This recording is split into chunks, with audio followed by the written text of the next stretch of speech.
guys, how's it going? How you guys doing? Oh wow, I see a lot of people here. Oh, thank you Itscan for the subscribe, and thanks Chin for the bit. Hello, hello, hello. I'm so sorry, I was just trying to get like I needed to take a break because like wow, today got to Inazuma. I hope my voice is actually clearer for you guys. Now let me go do shoutouts from the very beginning, starting from anyone who came in. So let's do Phrase first. Shout out to Phrase. Oh yeah.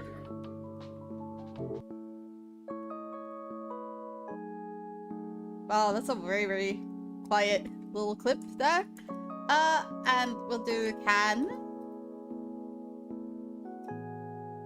Hey, Leaves! How you doing? You very cringe? Yeah, you super cringe, yo. You super cringe. And here's one for Golden Nikon. Audio. Okay, I included my audio. Everyone spawn a doc. Everyone spawn docs. I'm fighting him. I'm fighting Shaggy. But not yet. No. Oh, that's a good one. And here's one for the lovely Miss Shun. I have the crucifix. Ooh, what is this? Is this a Bible? Oh, is this the Phasmo? It's the Bible. Oh my god, I saw it. Yeah, that's a Phasmo one that I'm fairly sure she did with Toto. And then, let's see, and then Velcro. You very cringe? You're not cringe at all. Phrase, I said Phrase first.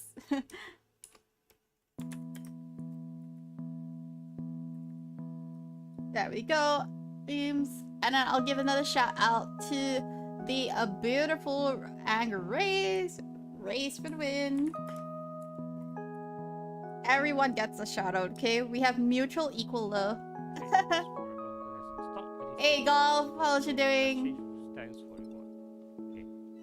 You have 0 cringe clips. Well, that's a lucky thing to have like 0 cringe clips then. And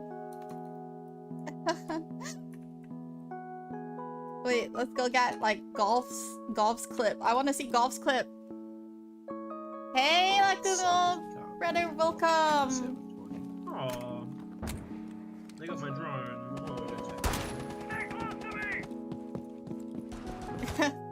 That's also not a good one. And Lakugo.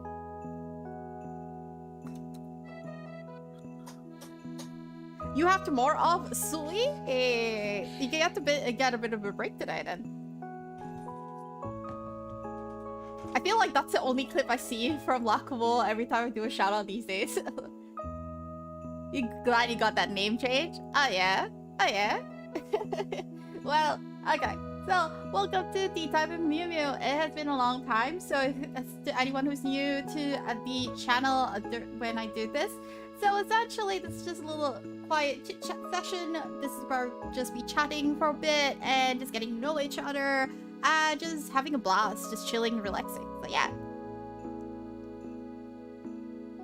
I know, right? It's like you don't have any other clips. You need to get your viewers to start clipping more things. So I can see like something new. I want to see what interesting clips you have. Lakubo, I really want to see them.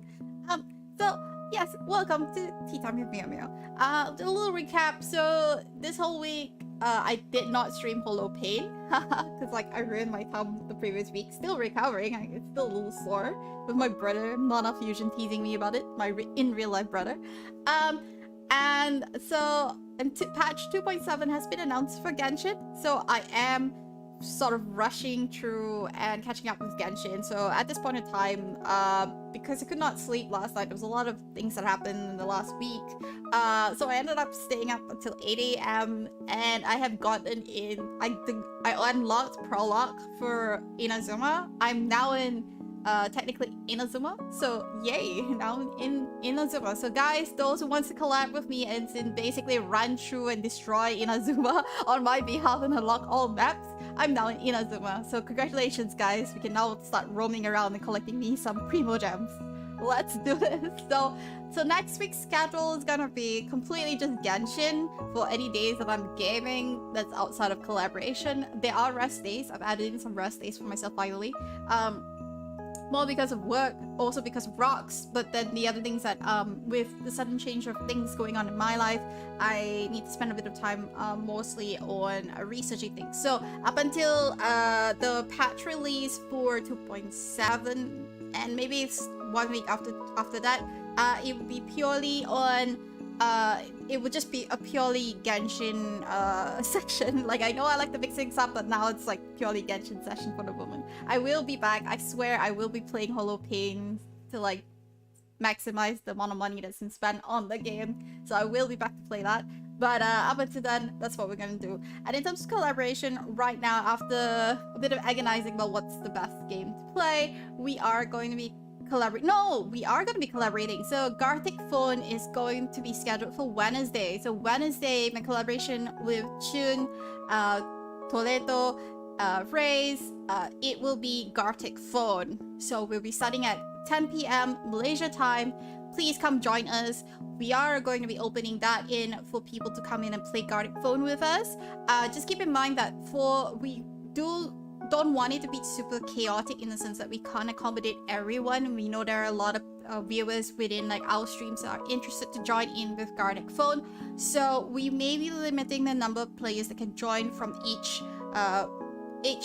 fan base, just to make sure that everyone gets a bit of time in there, you know. So Chun may have some of her viewers who want to join in, Toto may have some viewers that want to join in, and there's also viewers from my side. So we'll each have like a certain allocation of how many viewers we want to onboard and join the game.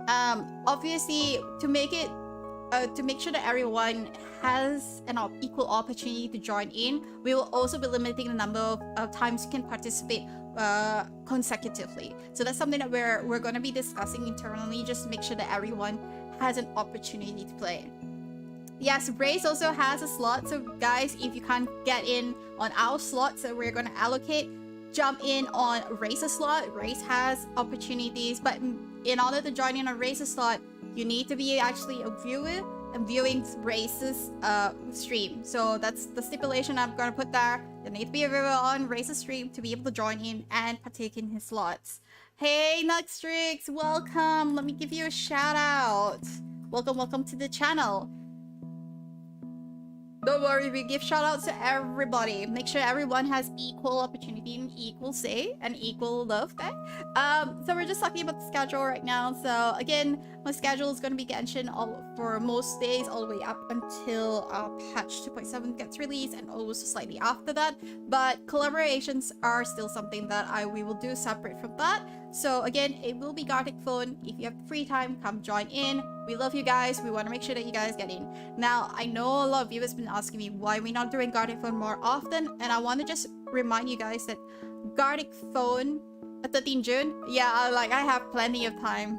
I've got plenty of time to try to make sure I get Inazuma like slightly more or less unlocked. But like, I just want to remind you guys that Gartic Phone is just one of those games that it's great to play with viewers. It's a very, very fun game, but it loses its charm if you play it too often. So that's why we're kind of spacing out, and why I specifically am spacing out Gartic Phone. The intention is to have Gartic Phone as a monthly game that people can participate in, only because I don't want the novelty to die out.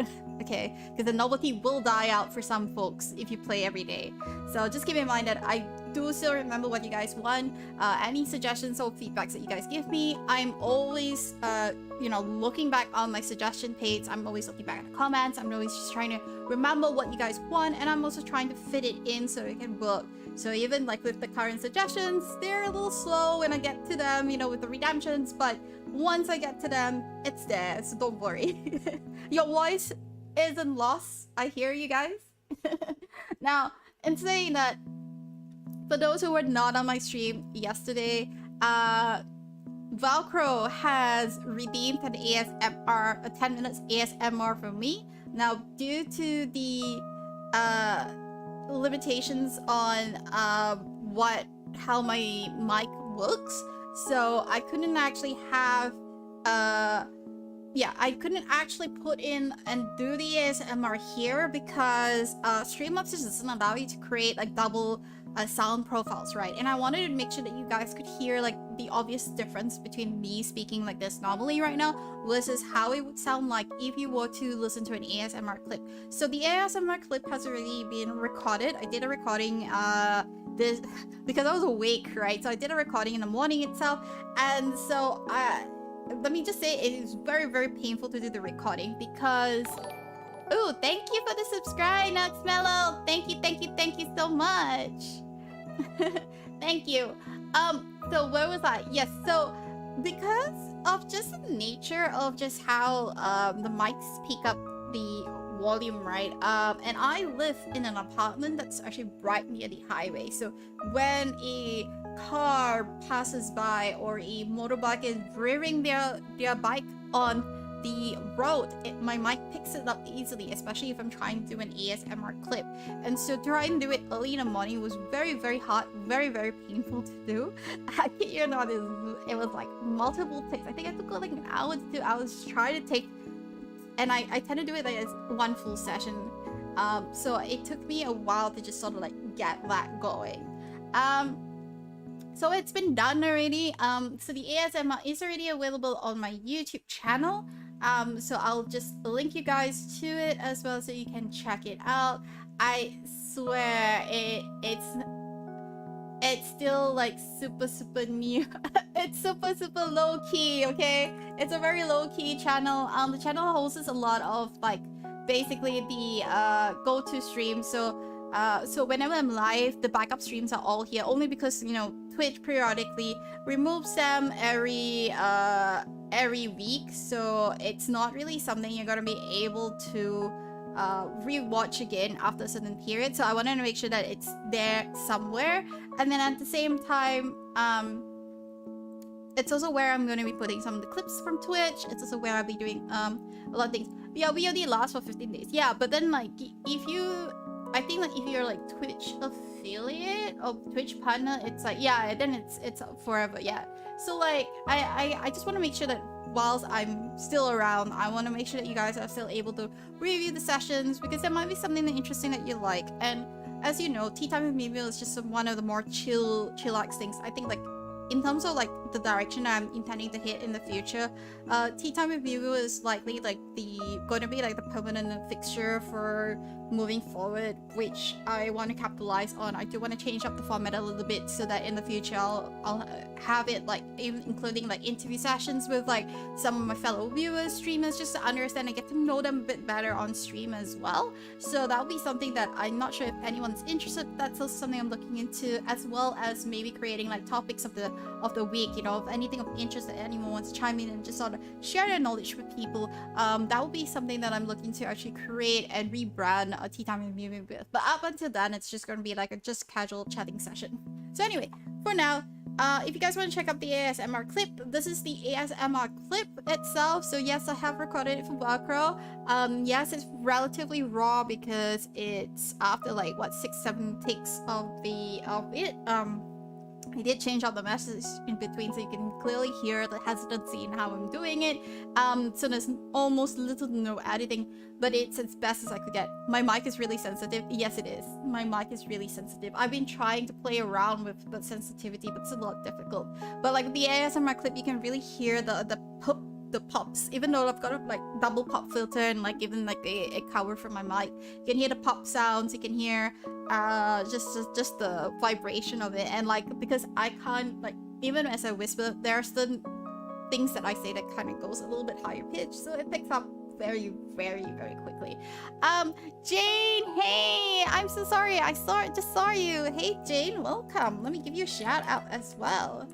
So yes, I think like the problem although with the ASMR clip is that it doesn't actually, like with the mic itself, it's actually not that like with OBS I noticed that it does not actually very sensitive to pick up at the very start. So there are certain moments when I'm trying to re-record again, I realized that it wasn't picking up the sound until I hit like a super high pitch, and then I start doing my whispers, then only I'll start picking up the volume. So it's a very funny thing trying to do ASMR. You don't understand ASMR, at least not the appeal. Okay, let me put it this way. Are you someone who appreciates white noise. I think that's where I would start off with. Are you someone who likes white noise? If you're someone who generally does not like white noise, so things like, for example, the sound of TV in the background, or someone, or the rain, yeah, not really. So if that's something that you don't really quite find the appeal for, then ASMR is not for you. But yeah, so if you like white noise though, then ASMR kind of falls into that spectrum where it's just an amplification of noises that you would normally hear, like the sound of the crunching sounds of like a cabbage, or a tapping of on a mic, a very soft tapping. Go have your shower. I know what you're doing. Have your shower. Take care, Rays. See you later. Yeah, so those little small things like that. Like couldn't. Oh, hey! Thank you so much, Royal Social. Thank you so much for the follow. Welcome to the channel. Let me see if I can actually find you in the list. Your name's a little difficult, so like let me slowly copy this so I can like tag you. We give shout outs to anyone who joins as a follower. So yes, want to make sure that you get a proper shout out and people know who you are. So welcome to the channel. There we go. Welcome to the channel. But yeah, I can't stand white noise either. Like I used to not be able to stand white noise, but then I kind of quickly got used to white noise as well, because like I couldn't fall asleep that easily. I think I'm one of those people whose mind is constantly racing. So to watch a lot of like I would used to play music, but then at some stage music just didn't work, so then I swapped over to like more white noise ASMR. So cooking, a little bit of like meditation with like ringing sounds of Reiki ringing sounds. Like I'm not sure how to explain that, but it's supposed to help. And like in spa, the sound of spa with people washing their hair, yeah, it feels so good. When an English streamer tries to read your name, you just listen to Terraria OST. Terraria is actually not bad. Well, that one I'll agree. Terraria is not bad. It's just that I kind of get desensitized after a while, so I always have to switch kind of like mediums that I'm listening to try to put myself to bed. Royal Social? Nah, I mean, it's not super funny, is it? I mean, Royal Social, but like it takes a while to like, in terms of typing though, it's really hard to type because you've got a lot of your capitals in a very specific places. Also, oh no, Chin is redeemed sing mode. Okay, looks like I need to go and sing a song now. Now let's find a song. Dear Clock OST, it's really good. This one I've not heard of. You might need to send me a link for it. Can you put it in the suggestion channel so that I can actually check it out? Sorry, like, so especially for newcomers, welcome to the channel. So this is Tea Time with Myu Myu, where it's just my normal chatting channel. Very casual, we relax, we just chit chat about the day, the week. You know, just unwind. It's Sunday. We have to unwind. Social is asocial. I guess I can't actually hear the pronunciation that well. Lakumo may need to correct me then. Lakumo, my dear brother, please correct me on how to pronounce the word. I need you to guide me on that. Also, welcome, and thank you so much for the follow, Shigura. Let me give you a shout out as well. Thank you so much for stopping by. And there we go. Let's see. Yeah, I'm getting more German buddies, huh? This is the point I need to go to you in Yotan and go like, teach me German so like I know how to like greet people. The most I know is Guten Morgen, but that's like good morning, that's it. Hello! Hello, welcome to the channel. Welcome to my tea time with Myu Myu. We chit chat, we rest, we relax, we have fun. And it's all about you guys unwinding, because again, it's Sunday. Let's all unwind and enjoy ourselves. Okay, wait, hang on. I had a singing request. I must fulfill Chune's redemption or it's not fair. She's paid that much, you know, coins to get it. So the Z in asocial means is pronounced as A, well, Z, and the S is sharper.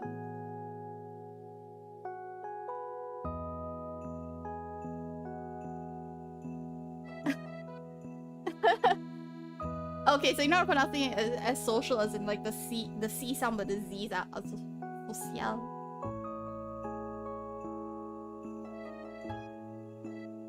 Social. Social? No, definitely doing it wrong. Yeah, I definitely need private lessons in like German words. That's gonna be a thing. Immediately rejected. I know, right? Immediately rejected. So sad. So sad. Okay. Let me see if I can find that song because I want to play a particular song that I really like. It's actually from a musical. It's a musical that I love to watch. Back in the days called Magdalena Maria. I actually shared that clip with Toto a while back. But it's an all male cast like stage play, and I love the song because like it's very catchy. It was the one of the few songs that I really enjoyed. So let me try to play it out, and then I'll do the singing as well as it sings, as well as like when the main cast sings. So like, I just need to make sure that the sound is all good. Can you guys hear it?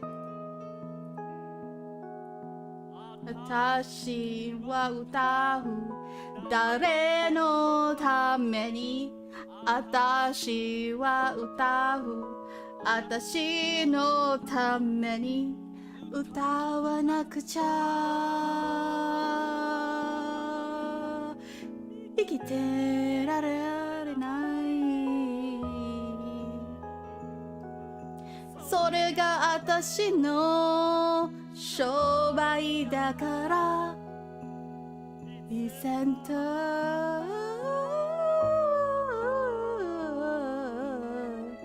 take man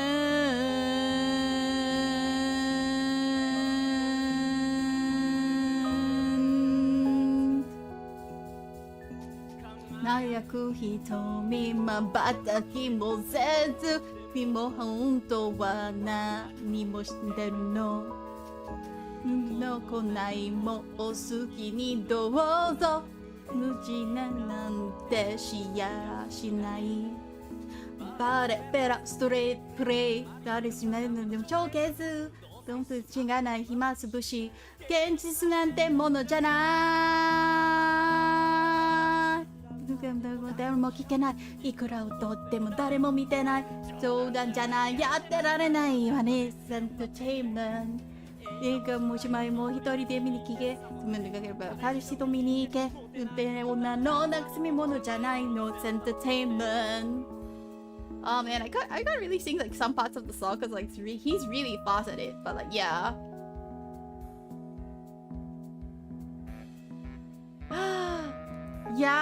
Yes. Teach me the word next time.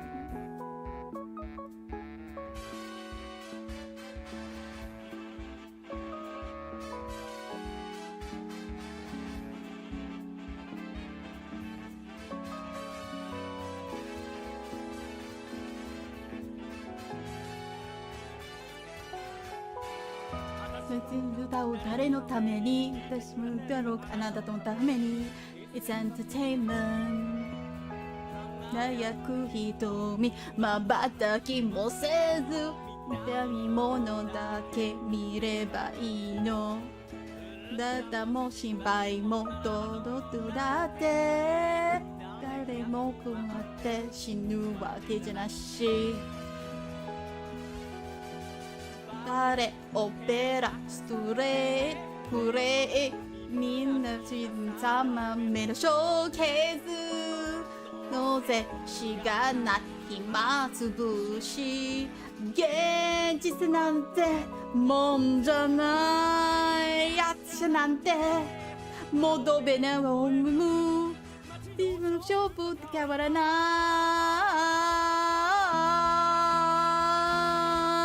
いいくらで歌っても誰も聞けないいくら歌っても誰も見てないそれでも命んだ無知エンターテインメント映画も芝居もみんなで見に行けなければ明日も見に行け全部と時のさみでんでるな It's entertainment 全部と時のさみでんでるの It's entertainment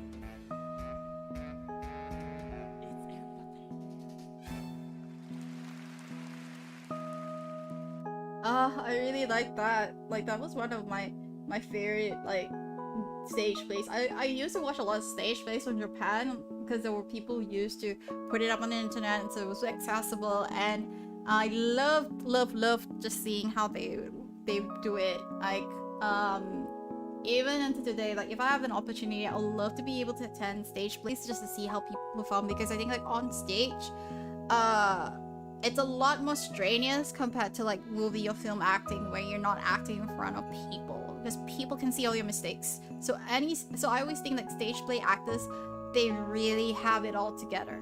So it's one of my favorite things. Anyway, what's happening here?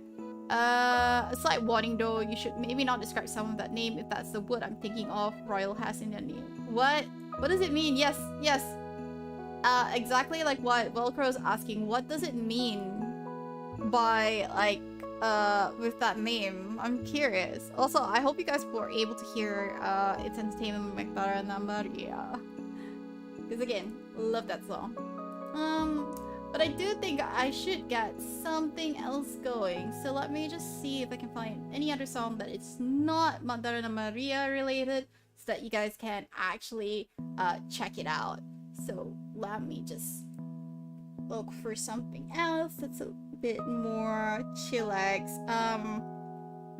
I don't know, I used to love like all the songs by this particular Round Table Feet Nino. So like Round Table Feet Nino is like one of my favorite bands out there, because like they do a lot of like chill songs. So like for example, Chobits, right? If you guys have heard the Chobit song, then you'll be familiar with it. Antisocial but the derogatory. You mean like the way someone says hikikomori? Because like hikikomori is kind of derogatory in its own way, depending on how you use it. Because I know like for Japan, it is a thing.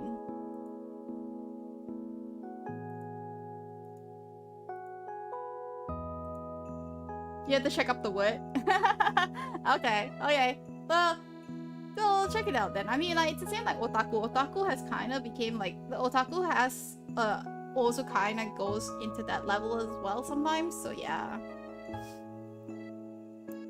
Okay. Let me be with you. Yeah. Oh yeah. Let me be with you. 二人がきっと出会えるような間を空けて、両手をそっと重ねてほら微笑むだから、本当の気持ち気づかないふりして突然二人恋に落ちた。Let me be with you. 抱きしめたいの。Oh, just use to insult someone even if that person isn't antisocial. Oh, dang. Oh, wow. I did not know that. Huh. Oh, Golf, you got your cup of tea? Aww. Yeah. It's not fun if you don't have a cup of tea as well. Actually, I like the song Growing Magic more. That was actually one of my favorite songs for Round Table Feet Nino. Wait, let me see if I can find like the lyrics of that. Yeah, no, hey, coffee counts too. Whatever is your jams. Definitely, just like, you know, drink whatever you like. Groovy magic 寄り添ばいつでも気づく結んだ薬のが胸をキュンとさせる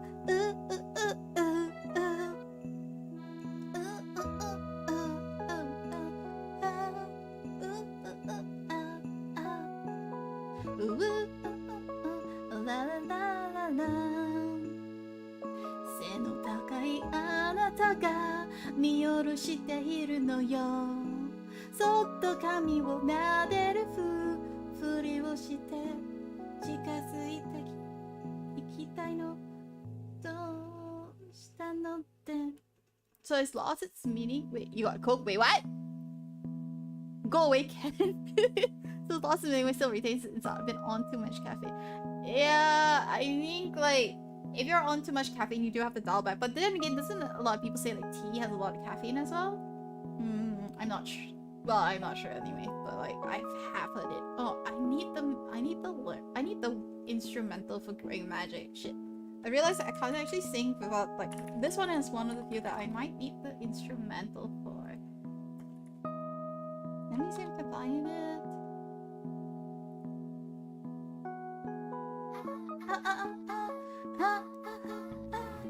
Groovy magic 寄り添ばいつでもきつく結んでくつ紐が胸をキュンとさせる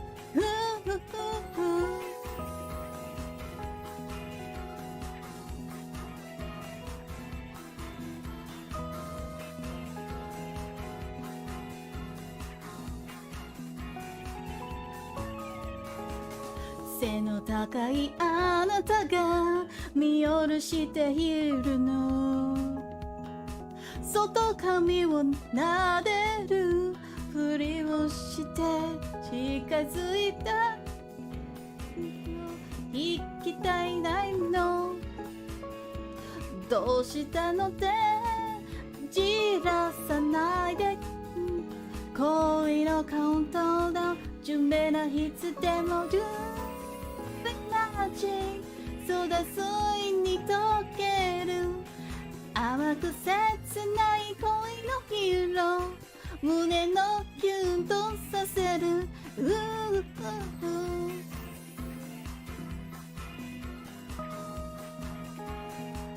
Anything by Roundtable Feet Nino is like most of my days, man.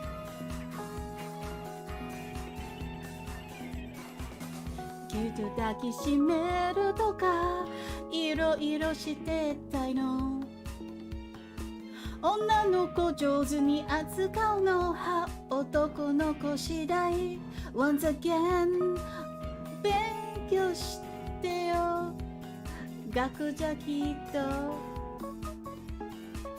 教えてくれない秘密のやり方を打ち上げるからGroovy magic 寄り添ばいつもきつく結んだ靴紐が胸をキュンとさせる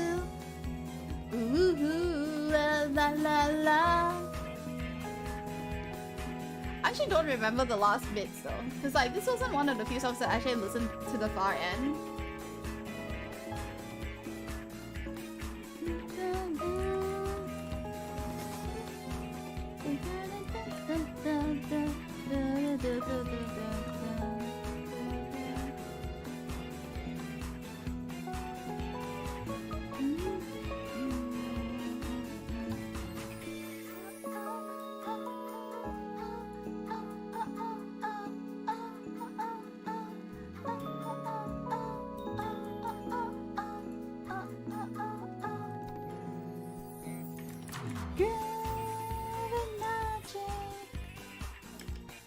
Yeah, I don't remember this one.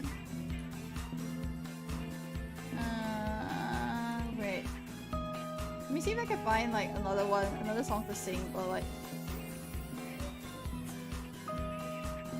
you have no idea how much caffeine is there in the shot? A lot. Shouldn't you mute your BGM when you're playing a song? Oh yeah, that's true. I'm so sorry. I keep forgetting I've got a BGM as well. So that like everyone's probably like listening to the BGM. Yeah, you're right. Let me mute that. I keep forgetting I've got like that BGM going, and so I'm like, oh, brain lag. See, this is what happens to me all the time, guys. Welcome to like Myu Myu does derp things all the time. Blink of an eye, it's already been yeah. Time sure flies. Doesn't it? Let me see if I can play this one. I actually don't remember it. Wait, there's a piano version for this? Hang on, let me see.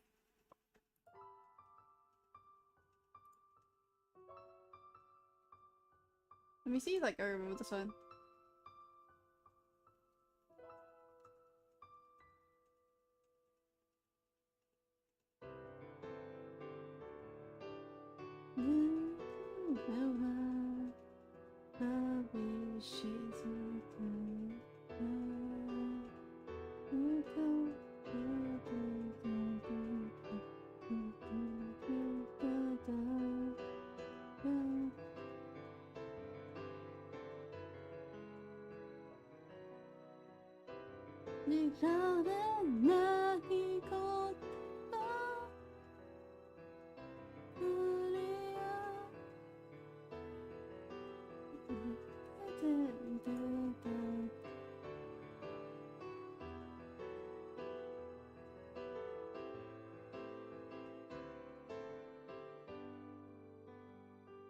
I actually don't remember this one. So I remember it, but I don't remember it. I'm trying to like find a song from here that I remember the...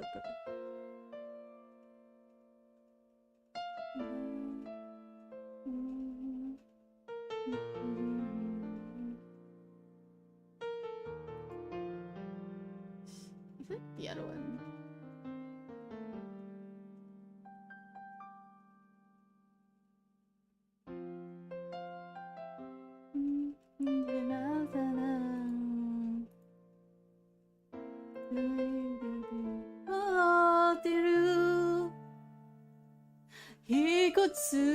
季節がそっとなく過ぎ去ったのだろ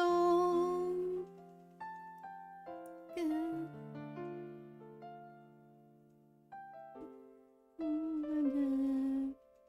思いもつせて遠く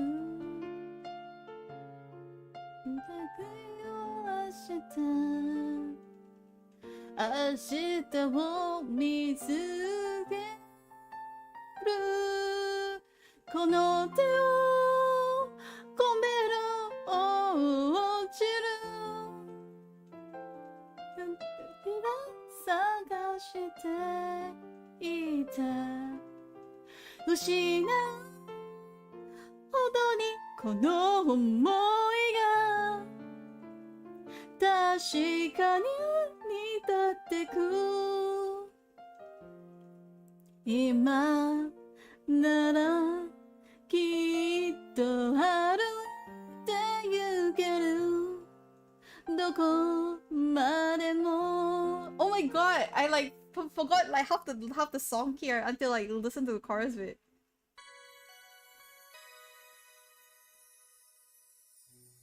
It's like I haven't heard like Genso Men Sayuki in a long time, and so like just trying to remember what was the song. It's like the definition of chill time. Can you imagine like it's only one song redemption and I'm doing a couple of songs because like I just wanted like to find like the right song to be able to sing. I still want to find like one that I can do like an instrumental that I can sing completely with you guys. Like there's only like so many songs that I remember because it's been so long. It's like I kid you not, it's been so long since I sang like songs. Yeah, what's a good song? And also like I guess like a lot of songs that I like are really old school ones. Old school Japanese songs, so yeah. It's Toto!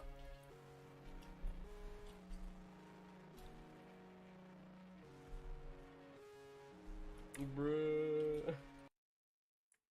Toto, if you spam all of them at once, they don't actually come out. I'm just letting you know first.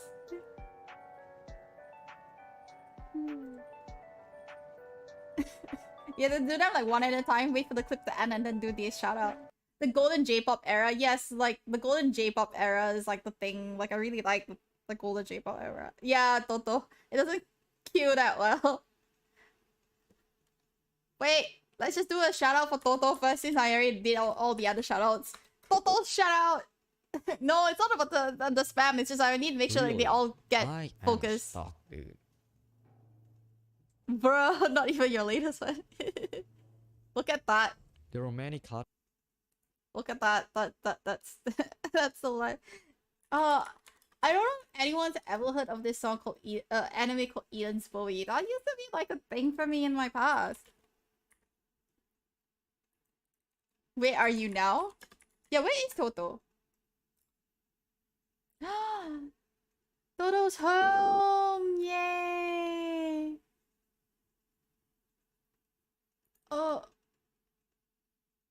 Wait, that's a song.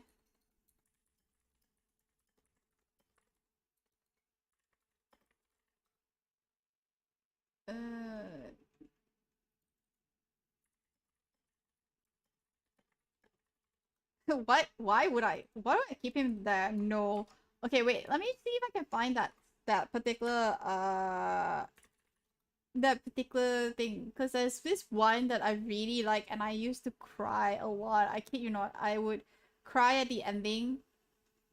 And I'm gonna play that because I really like that. And guys, I'm gonna like sing to this.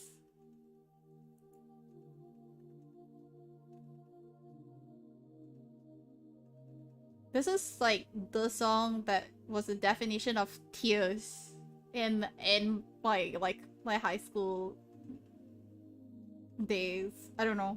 Not a lot of people know about this. It's a 90s song. It's a more, it's a more, 君が君が言っててあげるから確実にしておやすみ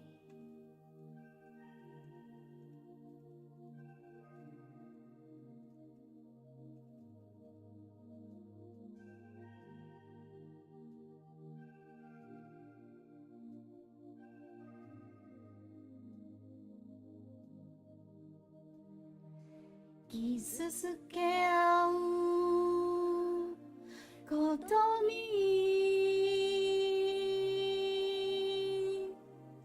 慣れてしまったこの世界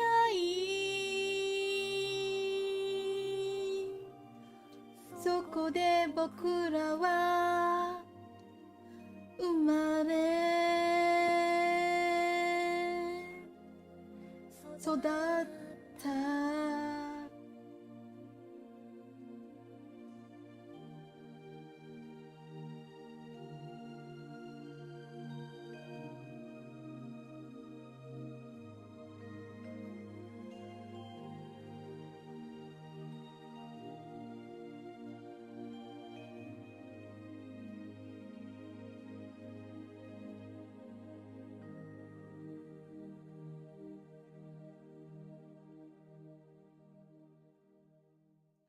Damn, this is one of the few songs that like when I listen to, I'll be like, oh my god, what? It's so it makes me tear up every time because like it's really, really powerful. That's that if you watch it, you'll understand how powerful that is. And why until today, like that is one of the best anime out there. Okay, the one that like okay, this is one that I really wanted to sing as well. Like, let me see if I can find the instrumental version. The instrumental. Okay. This should be good. Okay.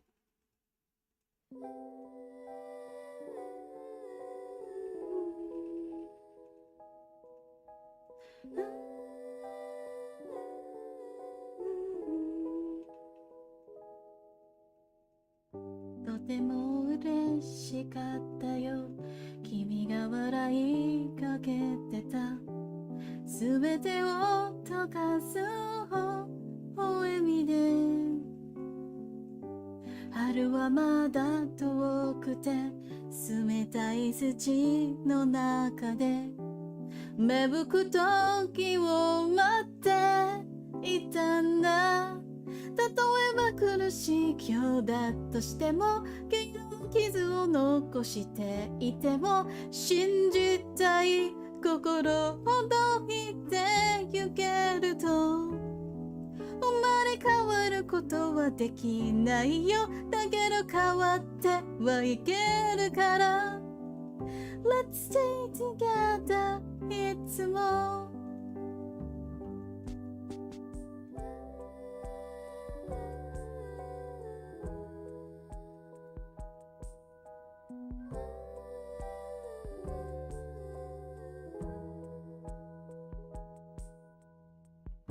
僕だけに笑ってその指でね触って望みばかりが果てしなく優しくしたいよもう悔やまぬように嘆きの海も越えていこう例えば苦しい今日だとしてもいつか温かな思い出になる心ごとすべて流せたならここに生きてる暇がわかるよ生まれ落ちて喜びを知る Let's stay together いつも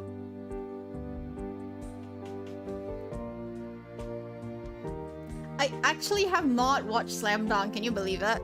I feel like I have listened to the opening song, but I've not watched Slam Dunk.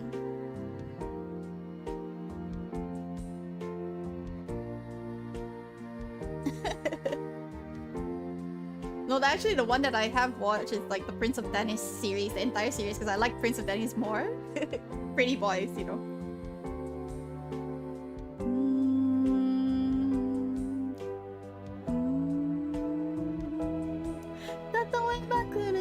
今日だとしてもいつか温かな思い出になる心ごとすべて投げ出せたならここに生きてる暇がわかるよ生まれ落ちて喜びを知る Let's stay together いつも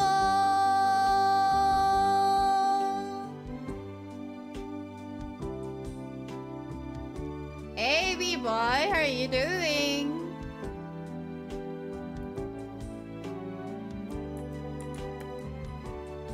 And a shout out for B-boy, please. Thank you. Yes. I'm on the phone, bitch. Ah, no, no, no, no, no, no, no, no! It's a goal! No, It's a goal! no. First time. I hear nose, but it's like it's a goal. Bro, 5-star. What was this 5-star, man? Nigel, what was this 5-star? Yeah, and he's screaming no to the goal. There goes your pity. Girl!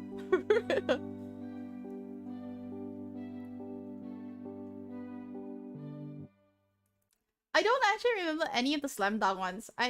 You pulled on the wrong banner. Oh well, I can't help you there. Sorry. Goodbye, life paradise, yo. Wait, let me look up the Slam Dunk.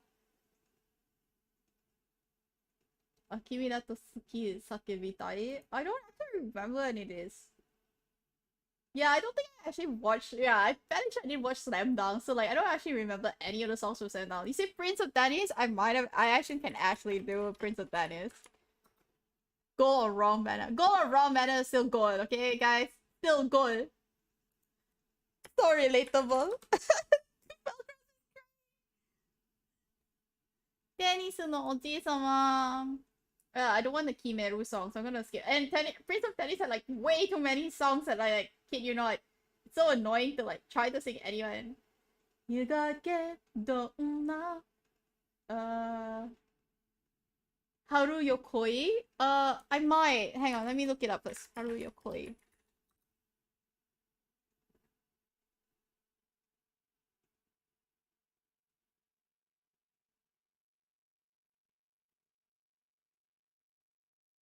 But which Haru Yokoi? Is it the Ayumi Hamazaki one or which one? Cause like Haru Yokoi, there's a few versions of Haru Yokoi. Haru Yokoi.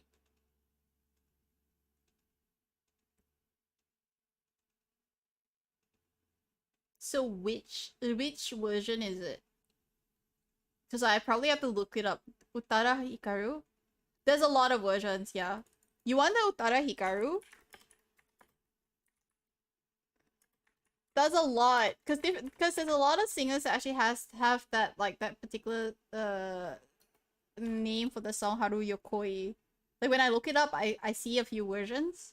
Or if I just Google that. Yeah, you've got like the Ayumi Hamazaki version. Utada Hikaru. There's so many Utada Hikaru songs. So there's a lot. Ooh. I know one song that I haven't heard in a long time, but like I can't sing that for nuts. Is it Onegai Sensei? Wait. Let me see if I can pull it up. Because I used to be like a huge fan of Kotoko, and so like anything that Kotoko sings, I used to like follow it.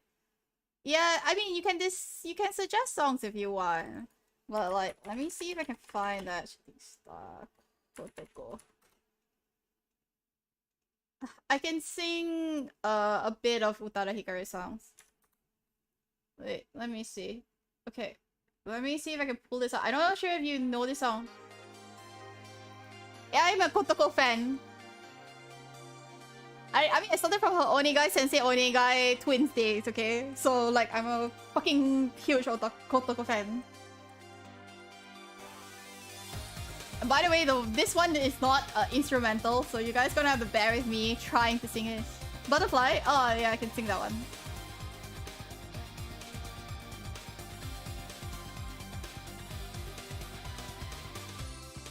Yoku ni hikaru ano hoshi futari mi agete kimi ni edata unme o omou nani ge nai furi de te no hira furete miru kedo kimi wa yasashiku hoemi dake de 気持ちが強くなると不安の数も増えてゆくから一度抱きしめた心はどんな時も離さないで広い宇宙に一人だけの君がそばにいてくれるなら壊れた時の針もやげてゆっくり動き出す未来へ君はそのままでいて Shit, I haven't heard this song in like so many years and I still remember the lyrics. See, this is what happens like back in high school, like memorizing all these lyrical songs to sing. No, this helps. 流れる星に願いをそっとつぶやく君と一緒にいられますようにこの時間だけをガラスの箱に閉じ込めてずっと眺めていれたらいいのに優しい君の笑顔不安で曇らせたくないから涙したくなる時にはこの夜空を思い出すよ広い宇宙にたっぷりの幸せの場所を見つけたねここにあるのは月と星と二人包む夜の風と君への思いだけ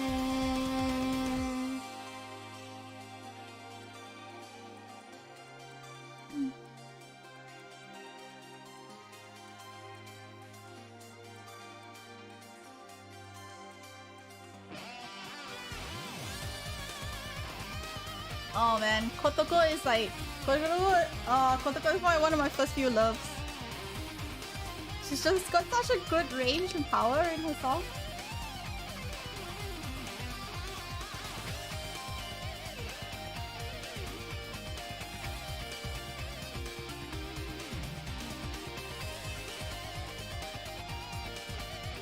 Face of fact? Oh, nice. たどり着いた君はあの光る星という点さ絶え間なくそう瞬くように未来君も抱きしめるとこの夜空に違う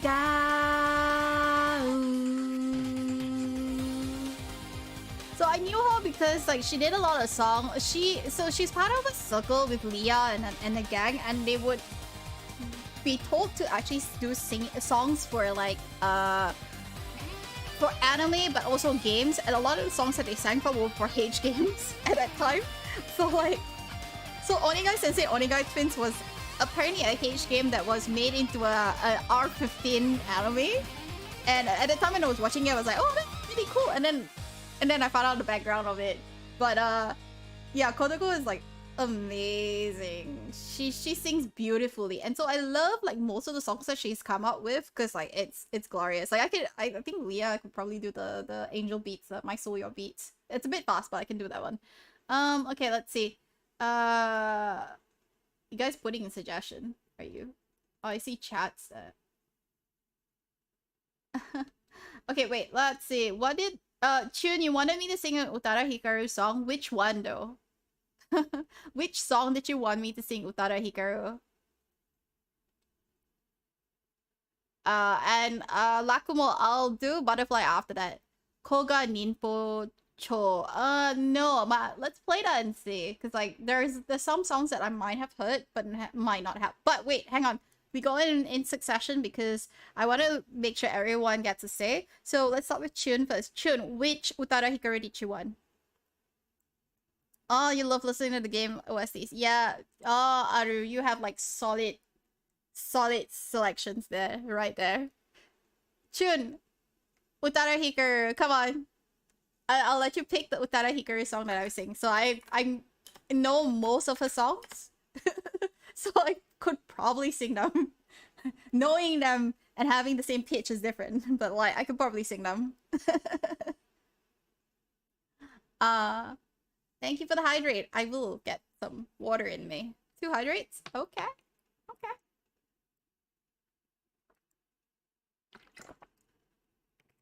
I've taken 2 gulps. Which one? The Sakura song?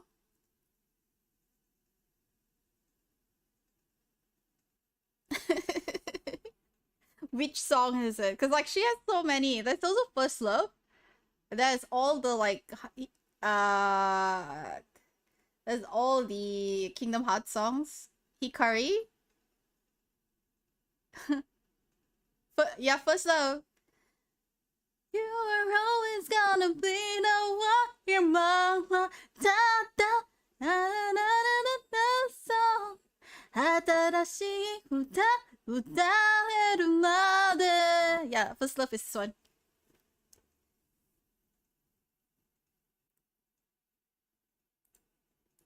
Yeah, like I used to be like yes, it was a breakout song, and Utada Hikaru, okay, at the time like a lot of people were choosing between like Utada Hikaru versus like Ayumi Hamazaki. I actually listened to both, and I actually fell in love with Hikaru Utada more so than Ayumi Hamazaki. So Ayumi Hamazaki, like I can sing some of her older songs, but I don't really follow her because she's not like a singer that her singing pitch is really hard to achieve, Ayumi Hamazaki. Whereas Utada Hikaru is like a lot easier to do in terms of singing.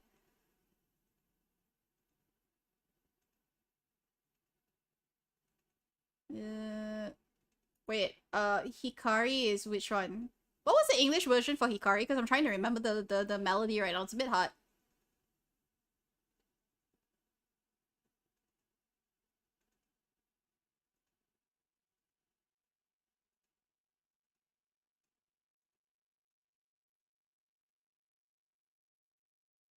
Oh, wait, I remember now. どんな時だってただ一人で目忘れて生きてきたのに突然の光の中目が覚める真夜中に静かに出口に立って暗闇に光を振って今時約束なんて不安にさせるだけかな願いを口にしたいだけでさが俗にも紹介するよ。きっとうまくいくよ。どんな時だってずっと二人で、どんな時だってそばにいるから、君という光が私を救ける。真夜中にうるさい通りに入って運命の亀のどれ先読みにしすぎなんて意味のないことはやめて、今日は美味しいものを食べようよ。未来はずっと先だよ。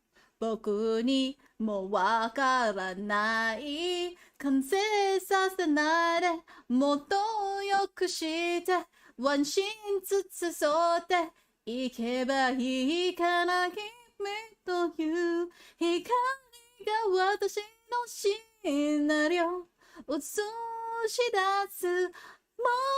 もっと話そうよ。Oh my god, sorry, I missed this page. もっと話そうよ。もう偶然の明日のこともテレビ消して私のことだけを見ていてよ。Yeah, I gotta stop here because like her pitch goes up and down sometimes in certain parts, and it's like so hard. But like, yes, I do love Kingdom Hearts. Kingdom Hearts has been really great. But like, First Love, the one that Ray's was talking about, that is actually like that is a breakthrough, and I do think that that actually needs a lot more like love and support there, because like because that is actually a very, very beautiful song. So let me see if I can find the instrumental.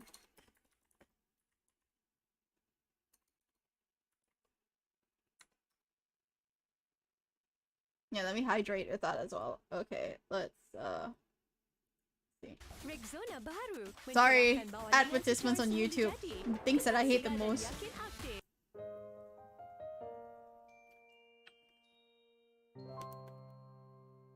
Covers PH. Ignore this. And I just drank. Thank you.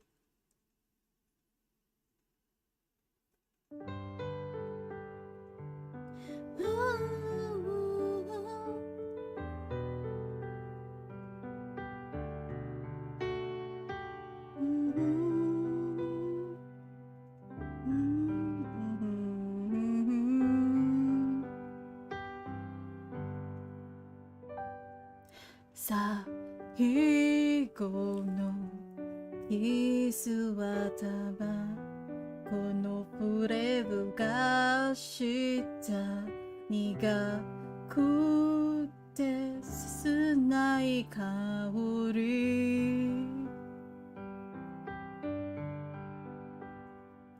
明日の今頃にはあなたはどこにいるんだろう。誰を思っているんだろう。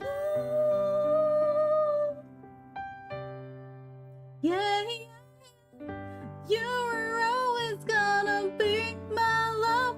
いつか誰かとまた恋に落ちても I remember to love you. Taught me how you were always gonna be the one. 今はまた悲しい love song 新しい歌歌えるまで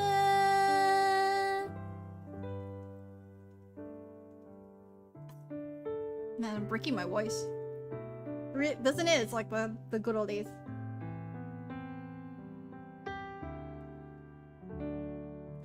Ta 立ち止まる時間が動き出そうとしてる忘れたくないことばかり明日の今頃には私はきっと泣いているあなたを思っているんだ Yeah, you will always be inside my heart いつもあなただけの場所があるから I hope that I have a place in your heart too now and forever you are still the one 今はまた悲しい love song 新しい歌歌えるまで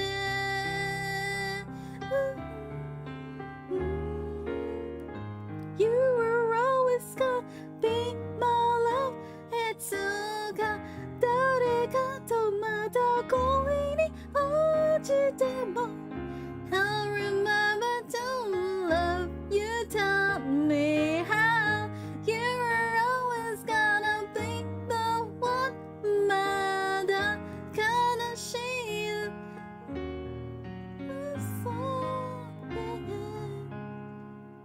Now and forever. I missed like the beat at the end.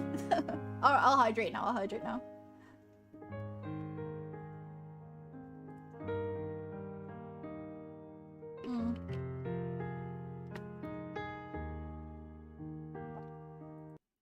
So Tumi Udana is actually really difficult, but like it's because she has a lot more runs than I would.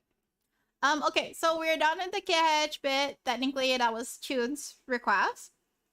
And then, I believe it was Digimon Butterfly.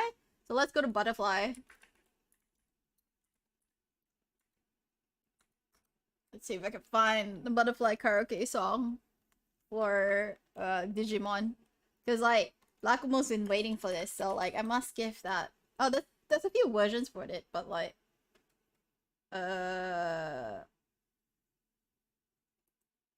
Let me see. Oh my god, I really love this one.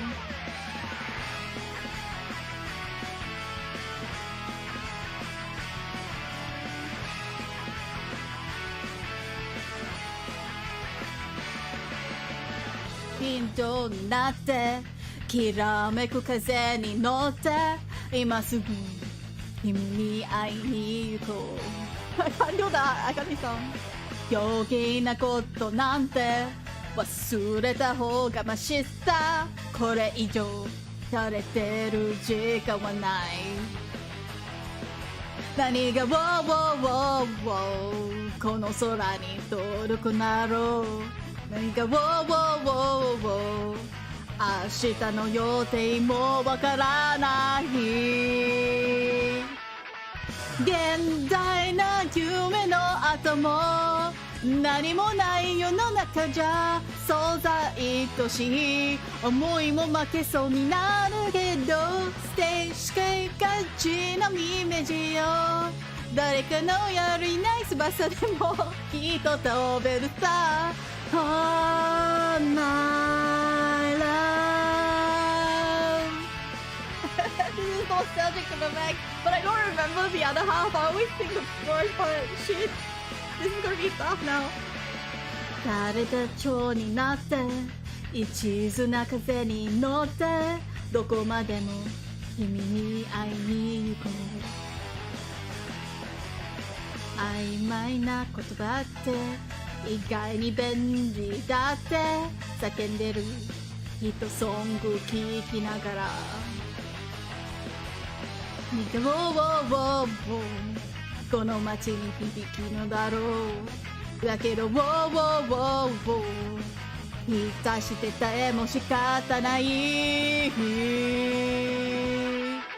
現代な夢の後のやるせない世の中じゃそうざ常識外れも悪くないかな静止そうなイメージを染めたぎこちな姿でもきっと飛べるさほなら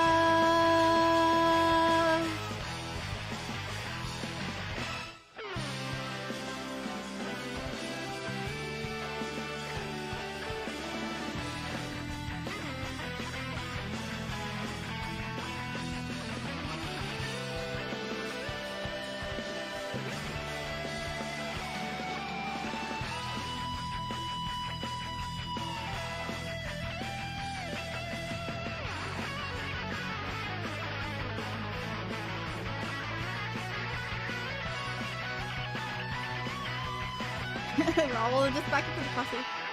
現代の夢の後の何もない世の中じゃそうざ愛しい思いも負けそうになるけど接しがちなイメージだらけの頼りない翼でもきっと飛べるさ Oh yeah 現代な夢の後のやるせない世の中じゃそうざ常識外れも悪くはないかな静止そうなイメージを染めたぎこちない翼でもきっと飛べるさほんなら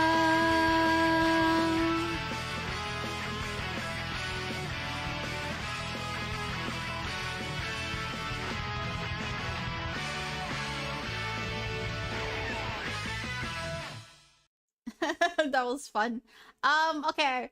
What was the other last song that I saw that someone had asked? Koga Ninpocho. Now let's go look this up because this one I'm not sure if I actually have heard this, so I'll have to listen to that. Oh, it's Basilic. No, I have not listened to Basilic before, but I think we can all listen to it if you guys want. This is definitely not one song that I actually know how to sing. That was really hype. Yeah. I'm not sure if this is the right one as well, but like, let's like, is this guitar version?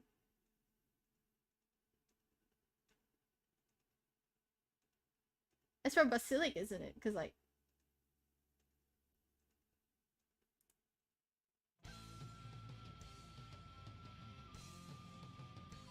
I might not have like, yeah, I have not watched Basilic. Basilic's one of the few that I also don't watch.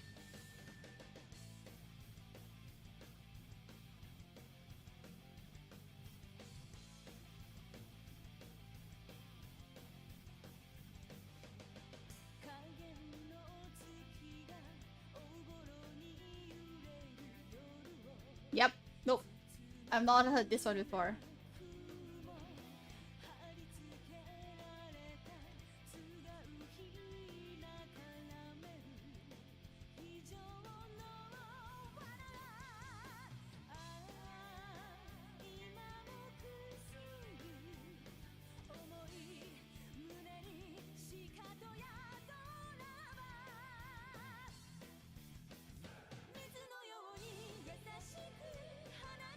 Oh, this bit! Yes! Okay, wait, the chorus part I've heard this one before.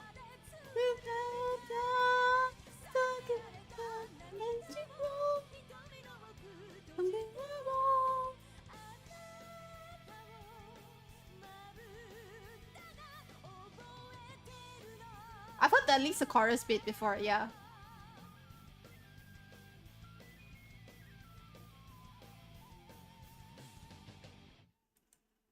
Okay. I've heard of the chorus bit at least.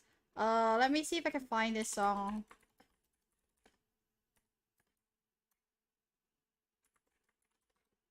Let's see.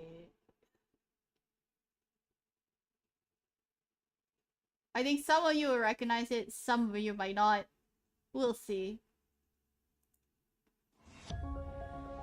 Oh, sorry guys. Ads. I'm gonna like mute this until the ad is done. Every time I see ads, I'm like, no. Don't subject people to listening to ads. Alright, wait, let me like unmute us so you can hear the song.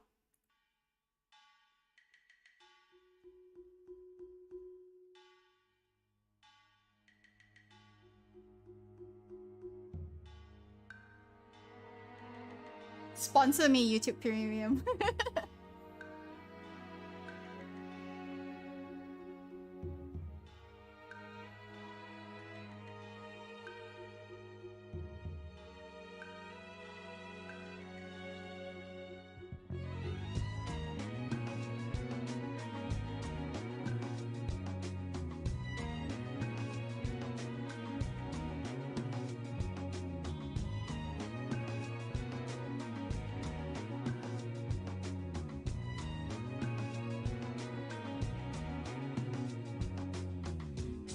にまくれあなたを見続けたどこに続く穴かは知らずに水中に濡れたスクープを片手に君の腕を探していた継ぎはぎの幸せを寄せ集め巻きながら君の強さに押しつぶされていた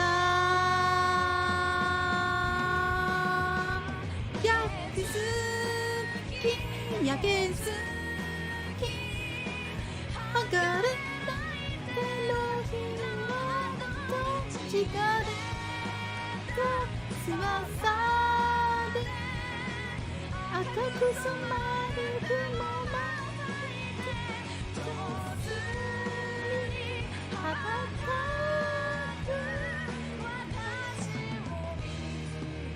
Oh, it's actually not this version. I actually like the other version. Oh crap. Wait, where is the other game?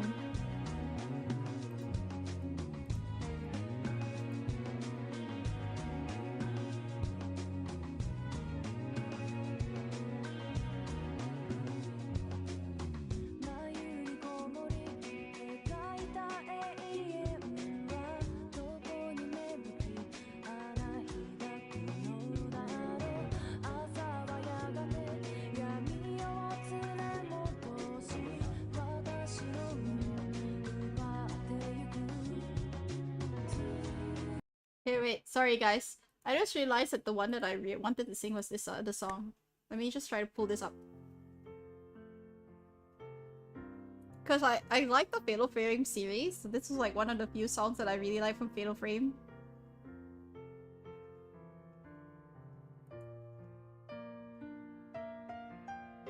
I have an ad blocker, but it doesn't block ads for YouTube.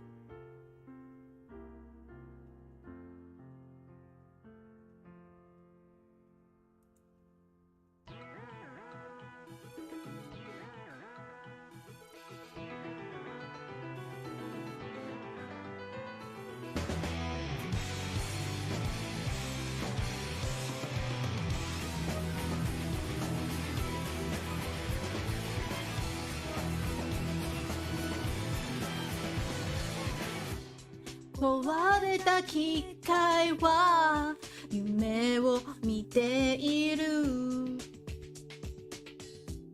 永遠に覚める時間を立ててあとどれくらいの夜を過げばあなたを照らす光になれる手をほどけないねあなたを追って逃げたくなるから黙って優しいそのぬくもりに抱かれて咲かせて Just call my name Just call my name 散りゆくひとひらを結んでくださいあなたのその筆で私はまだ私でいられる Could you get me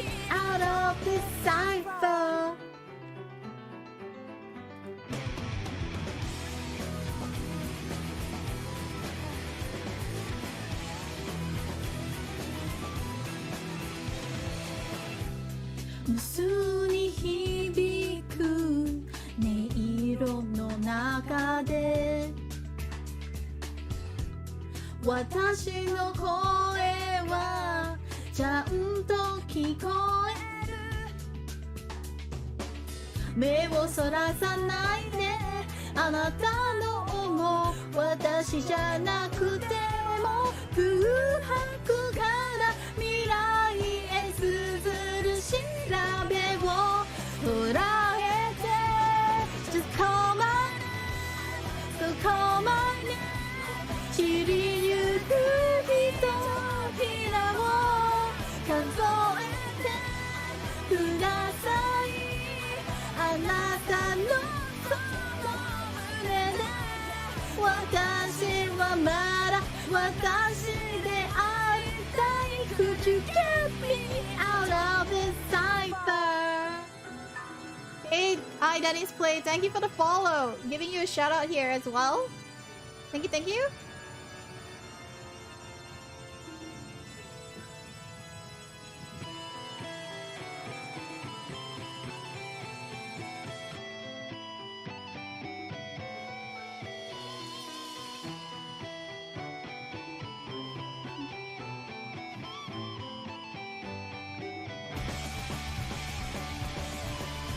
Just call my name, don't call my name 散りゆくひとひらを結んでくださいあなたのその腕で Just call my name, don't call my name その目にやりつけて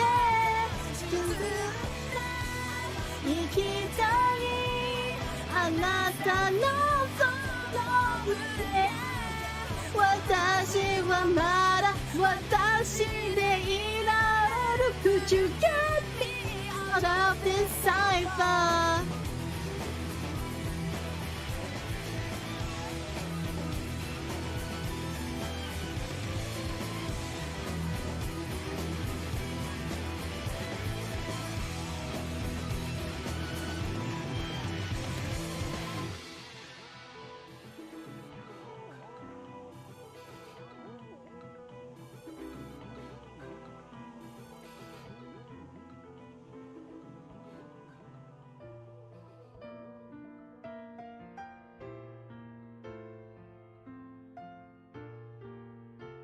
Bob's Burgers movie ad appealing out of nowhere. I have no idea why that happens. I'm so sorry about that. I have no control over ads.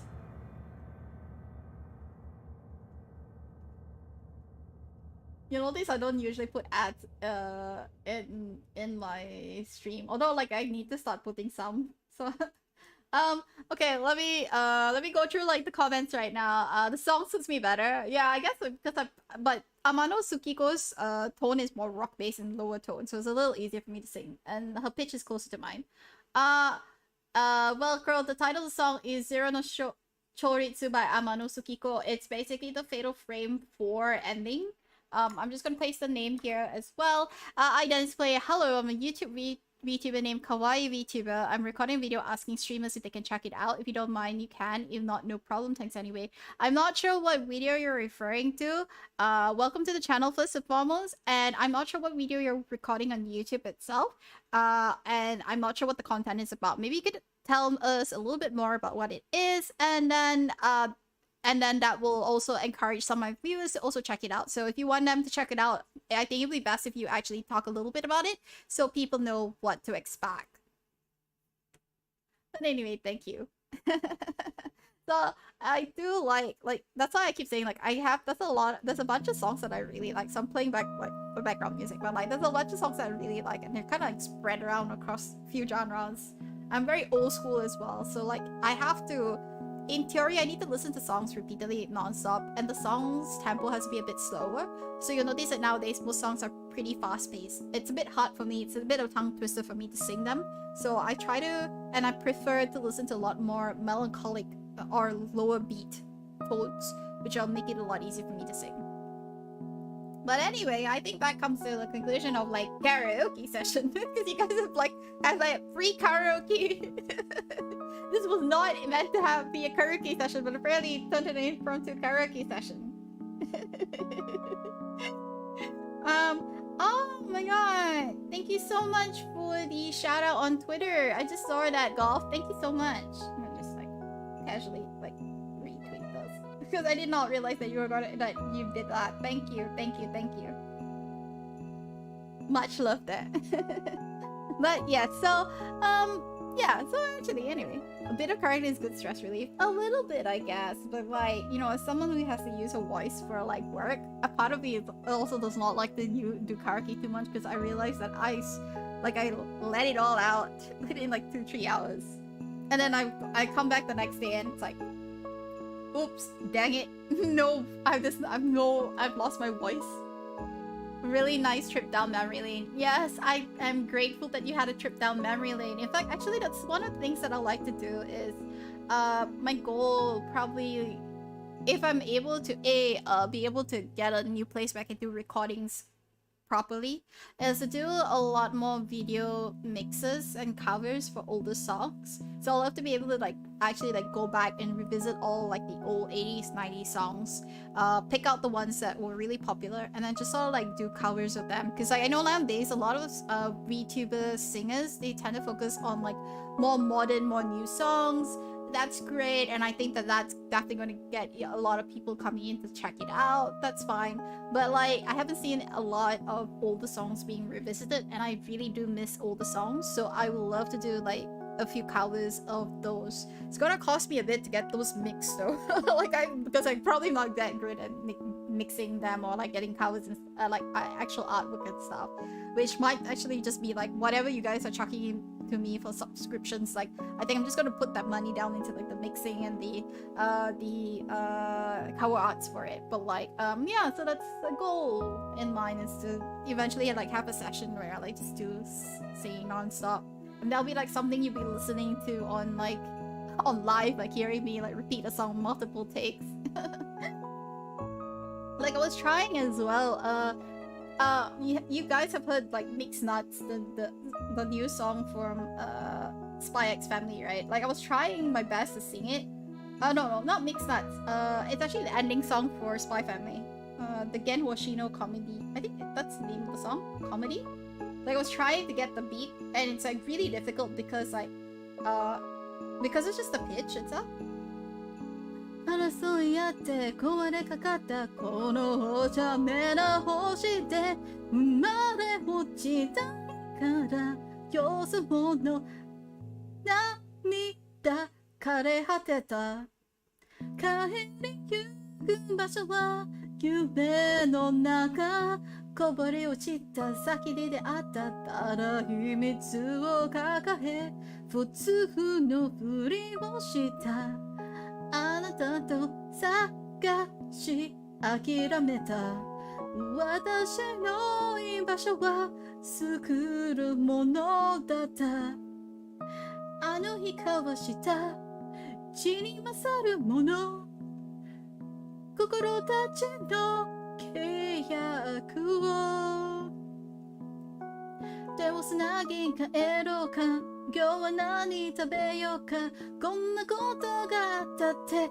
君と話したかったんだいつの日も君となら喜劇よ踊り禁止もベッドで悪い子でけたままでふざけた生活は続くさ Like this is the bit like I struggle and then I realized like oh shit yeah this song like it for a new song like I have to go through this like 6-7 times repeating the song to catch the actual fluctuations and the actual like beats where he's like going high key and low key. But then I realized that this entire song is like almost like it changes melodies really quickly in each section of the song itself, and because it's changing and using different pitches and different tones in it, I was like, oh yeah, no, it's really difficult for me to like keep it up.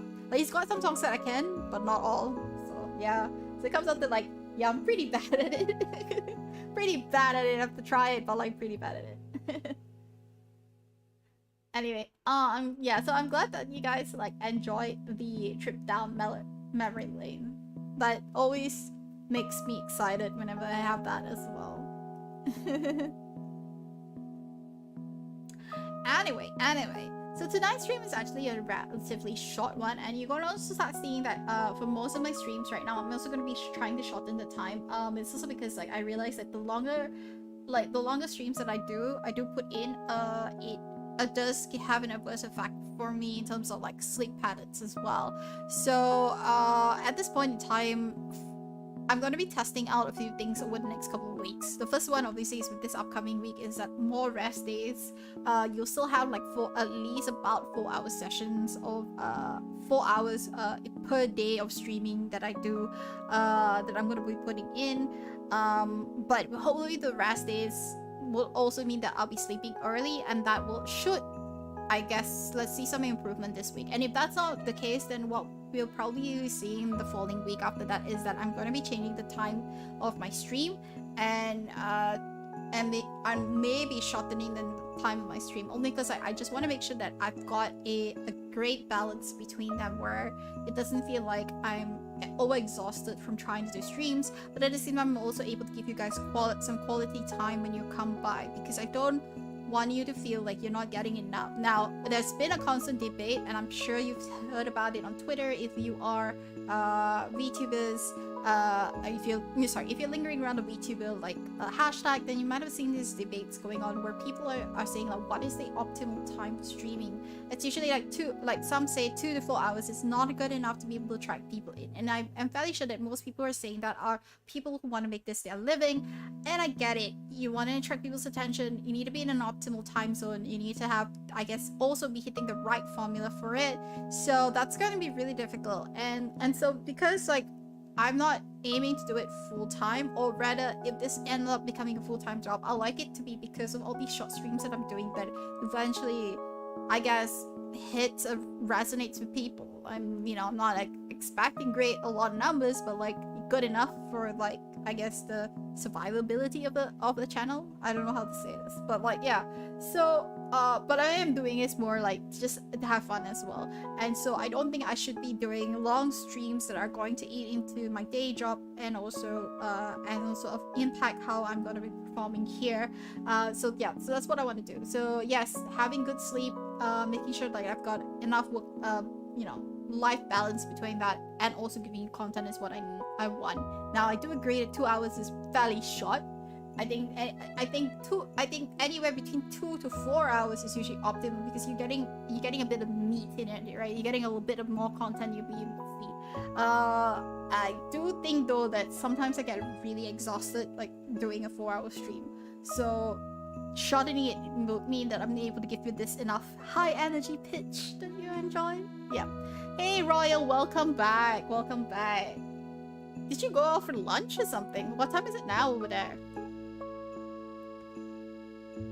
Just want to make sure like I know and I am well aware what people are doing, so I don't have to ask that in the future.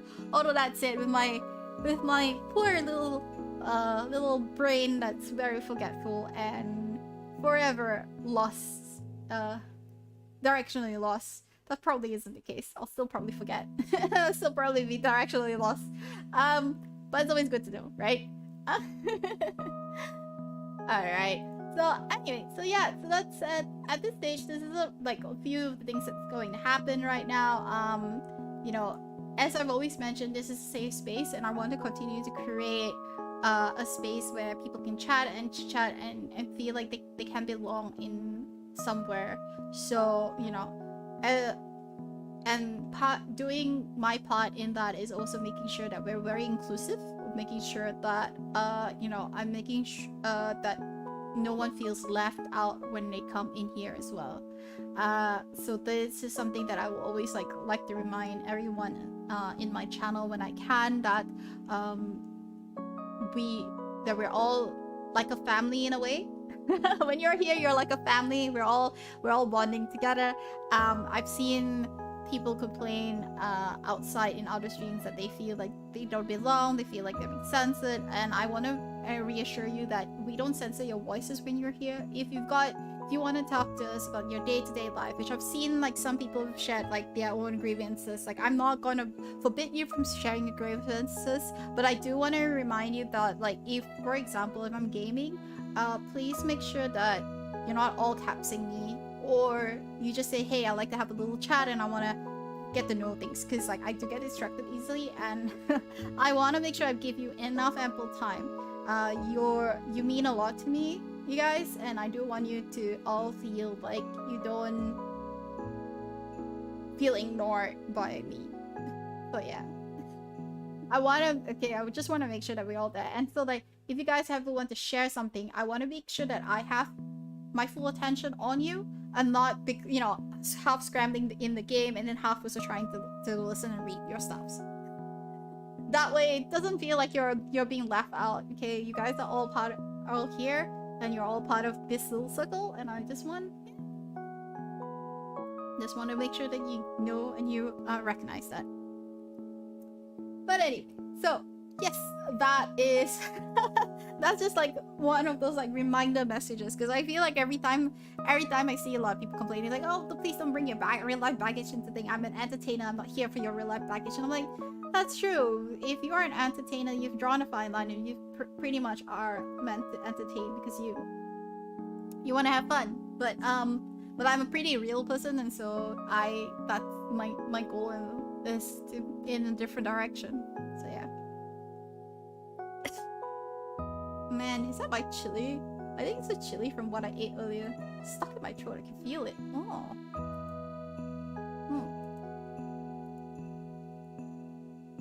You know, you ever get those like when you eat something and then it's stuck in your throat and then you kind of feel it all the time? It's like, dang it. Not the best feeling in the world. Thankfully, it's not like having a fly in your throat. After that, that's like, ooh. No. Thank you for the hydrate, but like my bottles and my other refill bottles, I just finished up all my current bottles is in the other side of the room. So give me a second and I will be back. You can listen to the lobby music in the meantime. I'll be back. Let me get the other bottle.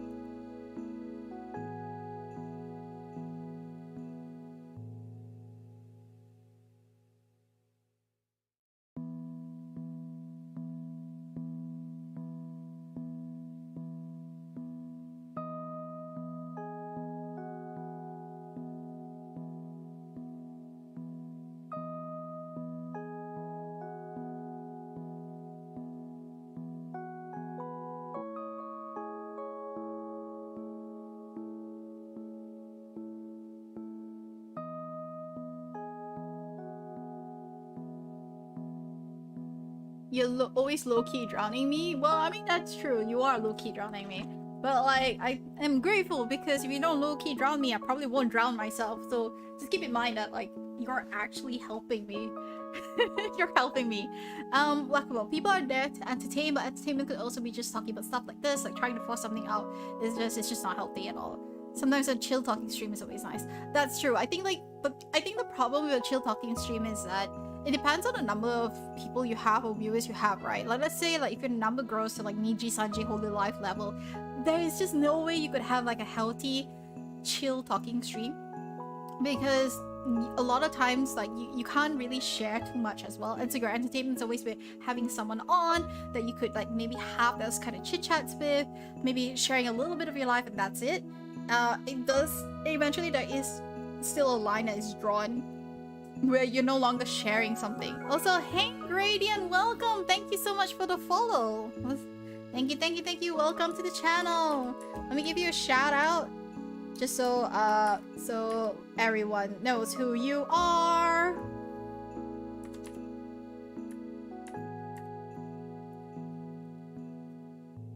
There we go. It is less personal. It's definitely less personal. Ooh, what's this? Ooh. My god, are you serious? Yay, people. Yes, thank you, Golf. It's all you. Yes, we do shoutouts for everyone. I know, right? So we do shoutouts for everyone, and any of the shoutouts usually have clips. So if you've got a clip on your channel, we have that out. Grace is like, yes, I know who to follow next. But yes, welcome to the channel. This is Tea Time with Myu Myu. It's basically a chill, relaxed chit-chat session. So we talk about life, we talk about everything. I usually have this session on Sundays. So I know most viewers don't really come visit my Genshin. So if you don't want Genshin, you think it's boring, come by on Sunday. Sunday is where we chill, we relax, we party, we karaoke, and just, you know, chit-chat. But yes, Lakubo, it's always less personal. Yeah, if you are at Niji Sanji whole life level, it's less personal already, because like the kind of interactions you can have, they do feel stilted. Have second accounts to stream with. I agree that that's why they have second accounts to stream with. But here's the other thing. I think that there's only so much that they can do anyway, because with these second accounts, you know, people already know you. They kind of are looking for you to slip up. They like that part of you, the entertainer part of you. And I think that if you've been an entertainer all this while, to try to unwind and become real is really difficult. So, you know, a lot of the people I know, like, that I've seen lately. So I've got a couple of friends who are moving from Reality app. I'm not sure, not sure if anyone here has heard of it. But basically, it's a VTubing app in Japan. It is now released worldwide. So as an English VTuber, it's very easy. You could come in and you could stream as a virtual 3D character. The only thing is that the limitation is within the app itself. If you're streaming within the app, you are not able to do games, and that was one of the things that I struggled with initially, was that I liked gaming and I felt like I could not, like, if my own limitations was karaoke, then like or like chit-chatting, like it's nice, but it's not great because I like the game and I feel like most of the time I spend my days gaming more so than chit-chatting, you know. So I like to be able to do a mix of both. But a lot of people that came out from there, I saw them form their own community, in the sense that they have like their own groups, VTubing groups. They're helping each other grow, but they are also continuously getting people to be on their streams, because I guess it's not easy for them to stream solo itself. So they, you know, they are constantly getting people to jump on voice chat, and they're playing lots of collaborations with them on voice chat just to have these streams going. And so I've checked in on some of their channels before, and I've seen that's the kind of style that they're doing, and you can tell that they want to grow, but they're struggling because doing it solo, it's not that easy. Not all of them are able to do it. I even had one guy who said like he wasn't sure like what kind of games he wants to stream, and when I suggested some games, he was like, oh, doesn't this need people? And I was like, yeah, but like you could get people to join, I guess. Like it really depends on like what is your niche. Now that said, they are more YouTube VTubers than they are on Twitch. So Twitch is a lot easier for us to get like maybe people popping in, and maybe you can get some light, but on YouTube it's really difficult. And I have my YouTube channel, I can see the number of follow counts and the growth, and it really is difficult to grow a YouTube channel if you don't have the right hashtags or the right keywords or things to attract people. So you know, I can understand why they're like, there's that the cacophony of that. Yeah, don't forget Holo Pain Day and Collab Day. Now, Holo Pain Day is separate from Collab Day. It's just that Holo Pain Day is not going to happen, and as I mentioned, I need to recover my thumb. And also because, like, let's put it this way, we're trying to rush Genshin to bypass Inazuma a little bit, then, like, you know, I just cannot play Holo Pain. So Holo Pain's gonna be taking a back seat for a moment, but it will come back. I promise you it will come back, because it's been paid for. And you know how I am when it comes to like people buying me stuff. Like I don't like to waste it. I make sure I at least get a couple of like hours in it, like basketball, right? Got some hours in it, at least like 3-4 games of me being in 3-4 days of me being in a WAN. A beautiful WAN, mind you. It's glorious. You'll pop up when you can. Yeah, sure. Feel free to pop up whenever you want, Gradient, and feel free to share anything you want about yourself. Again, this is a safe space. I really encourage people to share what they want. You will not be dismissed for what you say. I will, though, however, ask that people be respectful when it comes to racism, sexism, yada yada yada. Let's just say that there's a lot of sensitive people out there, and I'm well aware that it's not easy to cater to all of them while trying to make sure everyone has freedom of speech. But let's try to do our best. you surprised how you managed to pull an audience on Twitch. Golf, I think it's your game because your type of games, a lot of some guys are really interested in playing those. I mean, let me say, like, when I started League, so context as well for those who missed out that conversation earlier today. So I started out League much later than a lot of people, League of Legends, because I did not want to get into hypes. I'm someone who hates hypes, and I hate hype trains. Not to say that I don't appreciate it, it's just more like if someone puts it too much in my face, I suddenly start to feel this pressured to do something that I might not actually like, and that my opinion is no longer my own because there are people around me that's influencing that opinion. So I like to stay away from what is considered a hype or popular, whether it's a movie or a TV series or even like games, until people stop pushing it in my face. And so League was an example of that. My ex was into it. My friends were into it. My close friends, my bestie was into it. My brother was into it. Basically, everybody was just talking in my face about it. And I remembered that when I got in, it was a meta game. Yeah, you have to admit, like, it was game changing, especially for anyone who came from Dota, didn't like Dota mechanics, then came to League and found something that was simple and easier to play. Yes, it was a meta game. But I remember, like, when I came in and when I started playing it, I was very pleasantly surprised. It was a tough learning curve, and I'm gonna say this even now, like, the game has changed so much. I've stopped playing for like 3 years, and it's enough for me to say, like, the game meta has changed, and again, you need to relearn all the mechanics. So even for me, struggling to, like, Sona's an easy character, and I can't. Yeah, but like, just talking about a game like that though, like, when I got into the game, I learned the game, and then my ex at the time was like, hey, we gotta watch the streams, we gotta watch the competition. And so I remember, like, sitting in on the hype and watching it, and as someone who was very interested in watching games, I guess, played to finish, and I'm talking about back as a kid, where, like, games that I could not play, I would get my brother to play them, and I would watch on the side.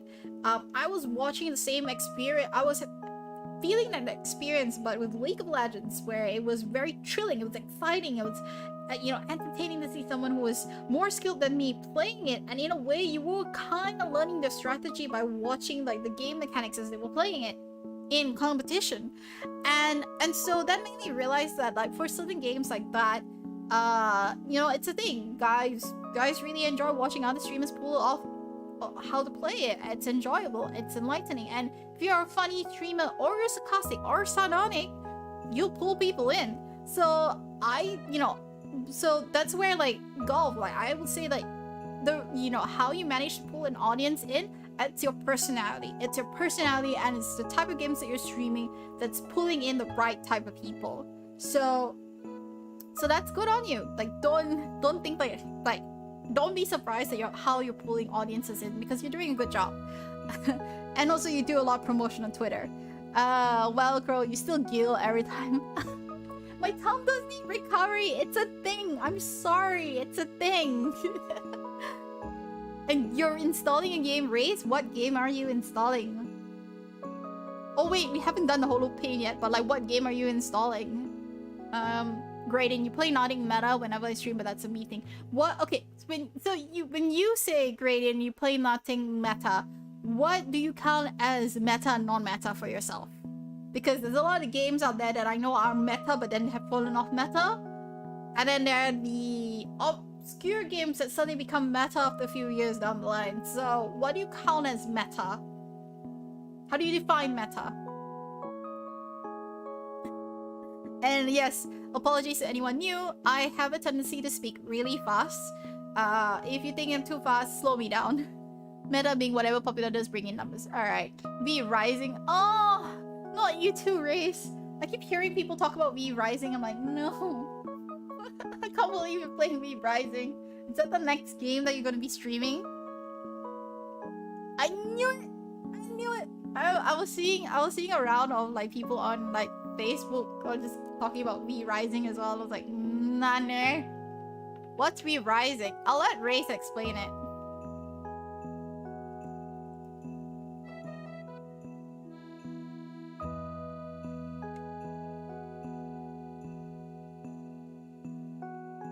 You dispute that meta could even be niche communities that could pander to your own statistics. I think it depends though. I mean, I haven't really found what's considered like niche communities that pander to me, because like I guess like maybe I'm not testing or playing around enough to be able to tell what is considered a meta for communities.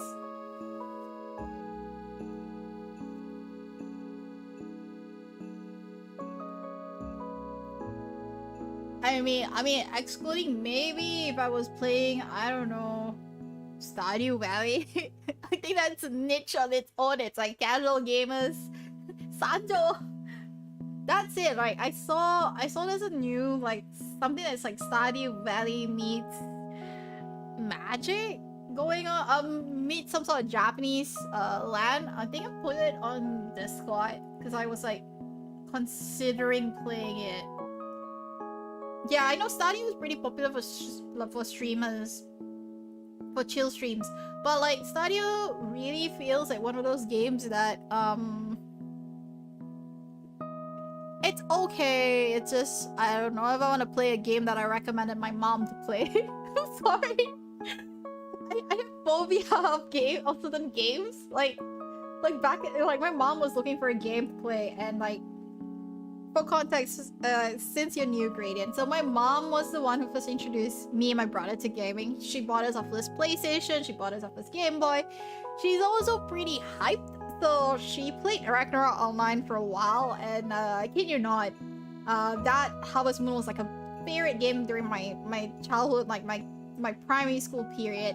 And she was big, she would play like, so in Ragnarok she played an assassin, and Harvest Moon she would just be playing the main character, and she will make us, her kids, play for her when she needed to go and cook or do her house chores. So there are certain games that me and my brother have a phobia for because we are reminded of our mom's incessant parasitical moments where she requires us to help her with her games. Yes, mommy gamer is nice. A gamer parent is cool. Like my dad also tries the game, but you know, my dad is a very, very sad story. So my dad buys my brother a lot of games, as in like he would get him a lot of PC games. So, you know, you're talking about like your Counter-Strike, Diablo, so like Half-Life, like those are the games that my dad introduced my brother. And my dad loves those games, but you know, because of his work, he has no time to game. And I remember coming out one late night to find my dad, and this is like in my high school, so that's a couple many years later, like high school, busy attempting to play my brother's game. I kid you not, he was there trying to play a PC game, and he just turns around because, you know, I'm coming down, just get a glass of water and go back to bed, and he was like, "Hey girl, do you know how like what's the controls for this?" And I looked at him and went, "Why couldn't you just ask my brother? Like just ask Mana what is the controls?" Because like I don't play his game. And I think like my dad gave up. Like my dad had this like sad look on his face, like, okay, well I guess like the time for Diablo 2 or Half-Life is not for me anymore. And he just packed it up. He never asked my brother. He never played computer games after that. It was like the one time I caught him by surprise, and that was it. And I'm like, oh my god, like that's so cute. So my parents are gamers in a sense. They do like gaming, and it was their way of encouraging us to stay at home because they didn't like strenuous activities, and they kind of just felt like, you know, it was dangerous out there. So let's just stay at home. Let's do homely things. So it was always about reading books or playing games. That's the life. And so yeah, again, like my dad's fine, but my mom, the trauma of playing games with her is really strong. So we avoid those games like Harvest Moon now. And she was asking me the other day, it's like, what game should I play? I want something that's a little bit like Harvest Moon, a little bit easier. I don't like 2D sprites, I like 3D, and I'm like, whatever. If you want something easy, Stardew. Like, you just play Stardew, it's an easy game. And I was like, yeah, if she touches it, I'm not touching it, and she did, so, yeah. Hence why I'm not touching it, but... Jane, hey girl, love you too. Welcome to the channel. Welcome to the channel. Yeah, literal gaming parents. So we had gaming parents, and it was great growing up because it means that we got spoiled by so many games. I kid you not.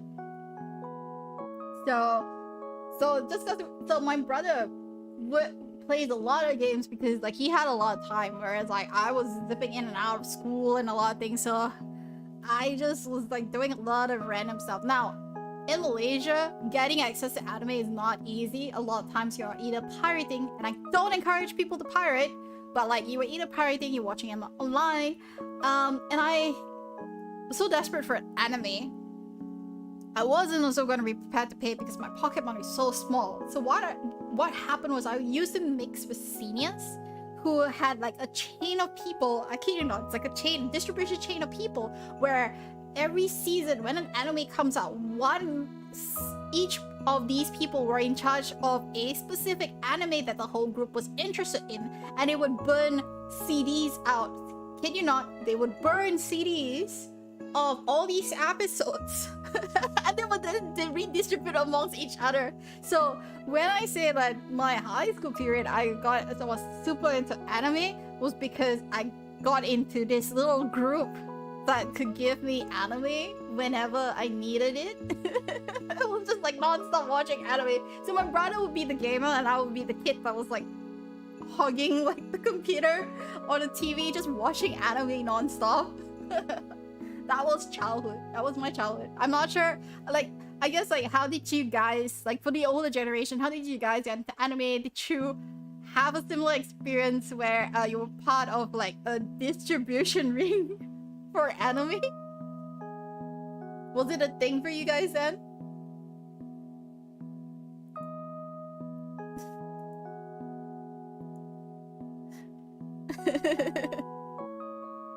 Because like it was, wow guys, wow, you got into anime through TV. Oh nice. So what was the anime that was showing on TV at the time? I know for us we didn't really get a lot of selections. We only have like 5 or 6 different channels, and only 2 was showing anime. You were watching anime on YouTube? Yeah, Ken, you're like the new generation.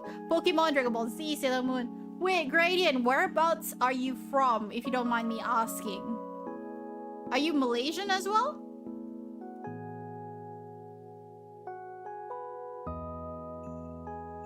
Because, like, Australia, right, wait, wasn't Mad Men in charge of, like, pushing out all the anime in Australia? Sorry, I used to study my undergrad in...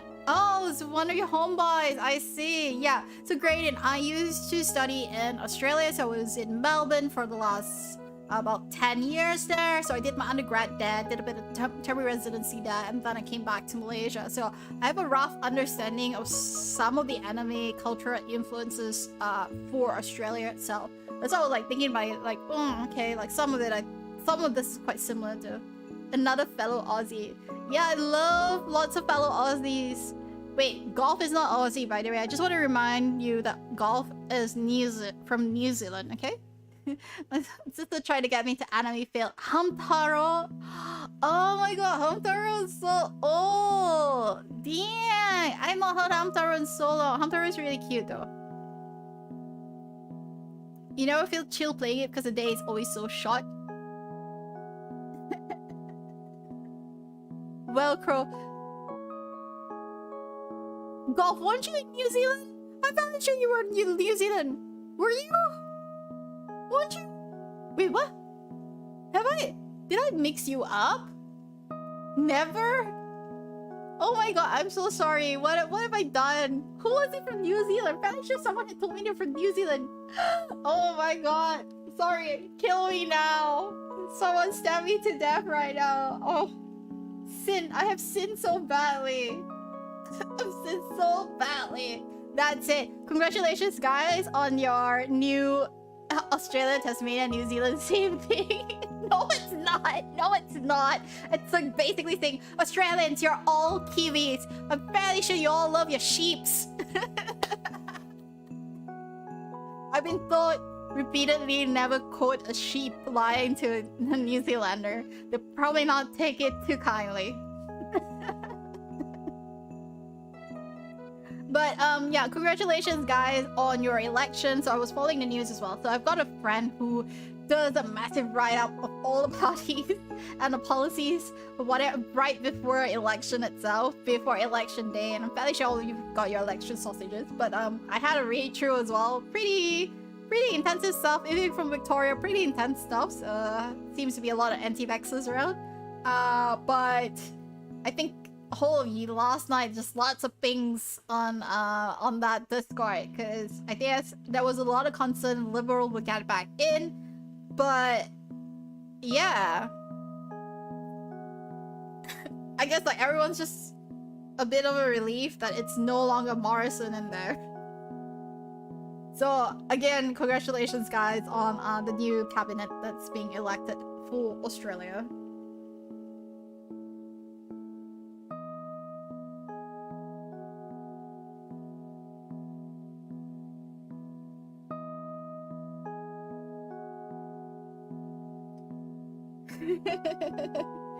I don't know when.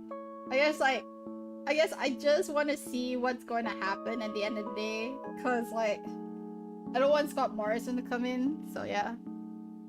It started liking anime as a kid on normal TV, taped on Fox though, because of streaming services.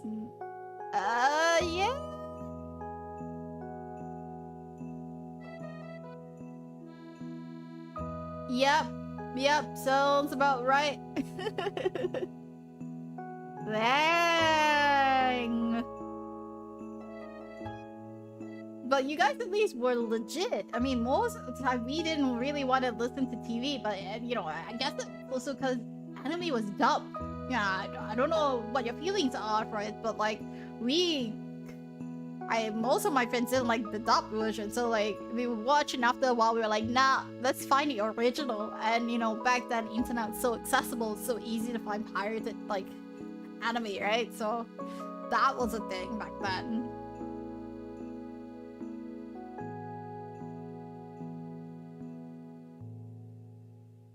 You grew up on ABC Tree and ABC Kids?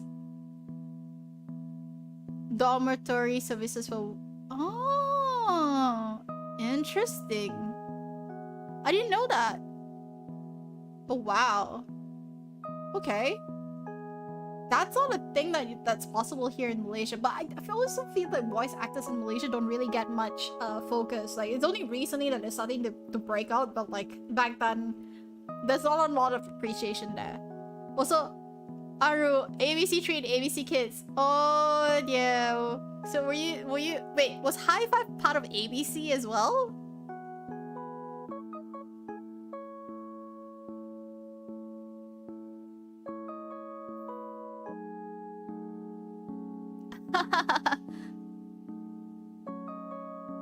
Wow. Anime pirate in Bosnia. Wait. Hang on. So you mean German? So I know, like, okay, let's talk about piracy just in general, right? So in Malaysia here, we used to get pirated CDs and DVDs, and majority of them were all pirated from Hong Kong. So you always have Hong Kong and Hong Kong subtitles with the Cantonese voices, which is really annoying half the time. But like you could switch it to English. And so those are like the kind of pirated content you would get unless you went online, and then you could search for the Japanese voice, the English subtitles.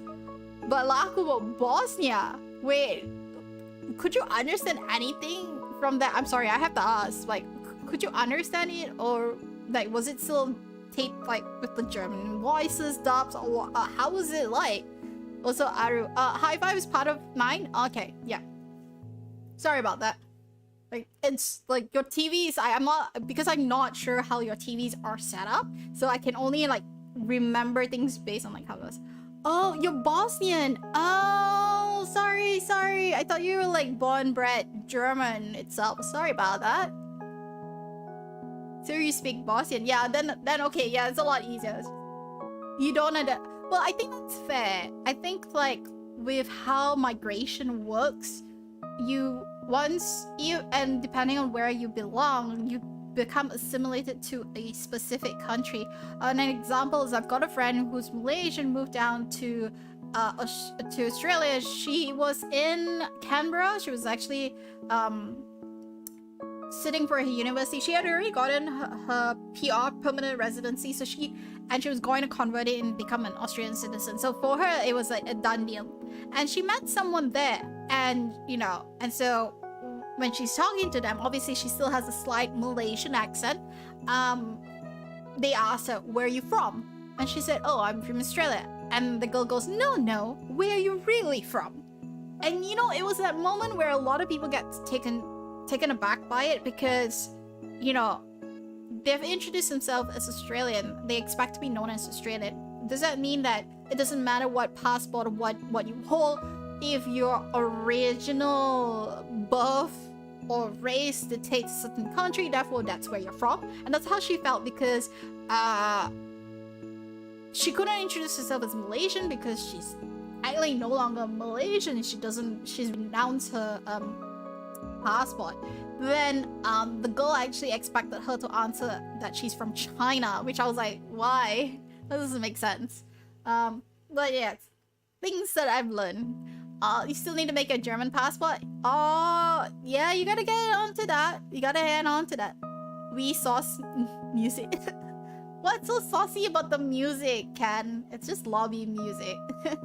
But Gradient, thank you so much for enlightening me on how that worked. I think it's really impressive that you actually, you know, I'm fairly sure you're one of those few people who did it legally, and you know, it's fairly impressive that you actually went down the legal route first and then turned to piracy, because that's not something that like most of us would have done here. So it's really impressive, and like, man, I wish I was in your shoes. Because I would not have known that there was such a thing as dormitory services for like voice actors and animators.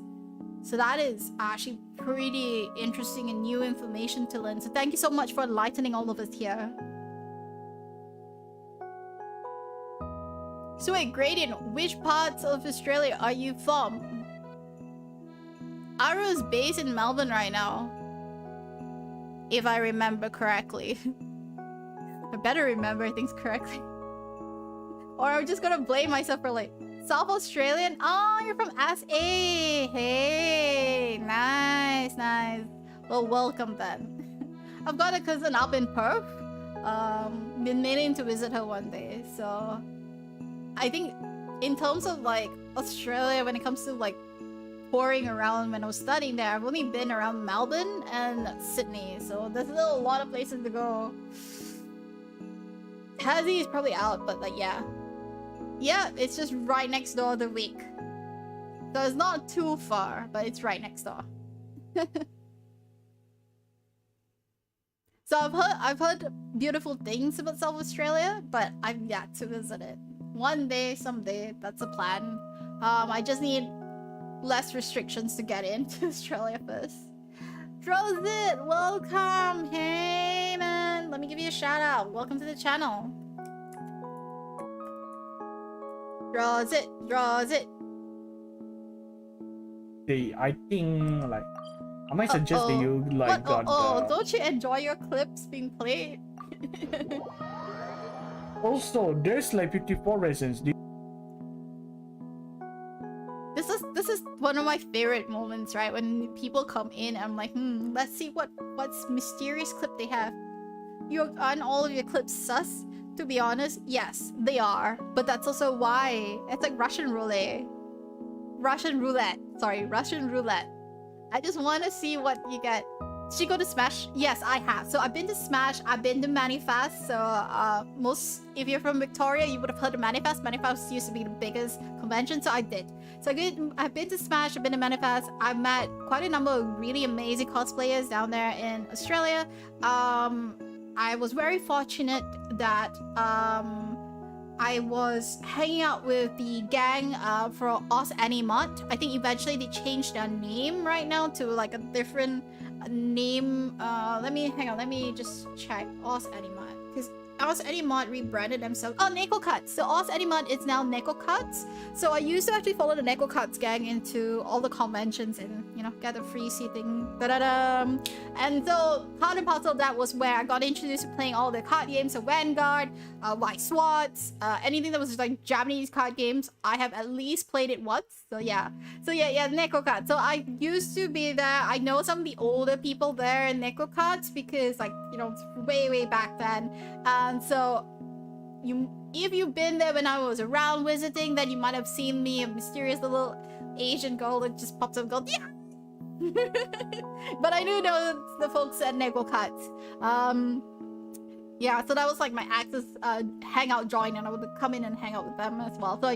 So there was the gang there, and I think they opened up like Akuma barracks or something like in one of the near one of the universities, because I remember one of the guys was like manning the store. One of the guys that I knew was manning the store for that one. Yeah, so I've known those. I know the guys that does the other board games. What's it called right now? They have a branch in Sydney as well, so I've been there, visited there. So I do know the Sydney card gang group that organizes tournaments there as well. So yes. So when it comes to like Australia, it's something I do miss about Australia. You met Lady Bird at Manifest. Oh no, you were. I think that was like a few years after I left. But like, I'm so happy for you that you met Lady Bird. Yeah, I think that's so amazing. Lady Bird, yeah, I know, right? For an Australian, he did really good. I did not expect him to come to Stardom, but like, it was amazing. You wish? See, golf. Smash is coming out in Sydney again, you know? You should just go down. There's all... Have you not seen the lineup? They're bringing in the Hololive group. Hololive? It's gonna be there. You might as well just go down. Just a reminder, Smash is one of the biggest events. I wish I'll go there, but like, yeah, I can't. I did kind of miss and wish that I had time. Back to normal regular days. Oh yes, I know what you mean. Good luck, my fellow friend. May tomorrow be not as bad as before. Smashing Bros has a double meaning. I fairly sure I know what the double meaning is. I don't want to go there. No sorry, no thank you. Yeah, so I do miss some of the conventions in Australia. I had a lot of fun with the conventions there. I was fairly upset that I couldn't attend any of the gaming conventions because I remembered, like, was it EVO? Or which other gaming convention is now in Melbourne, so yeah.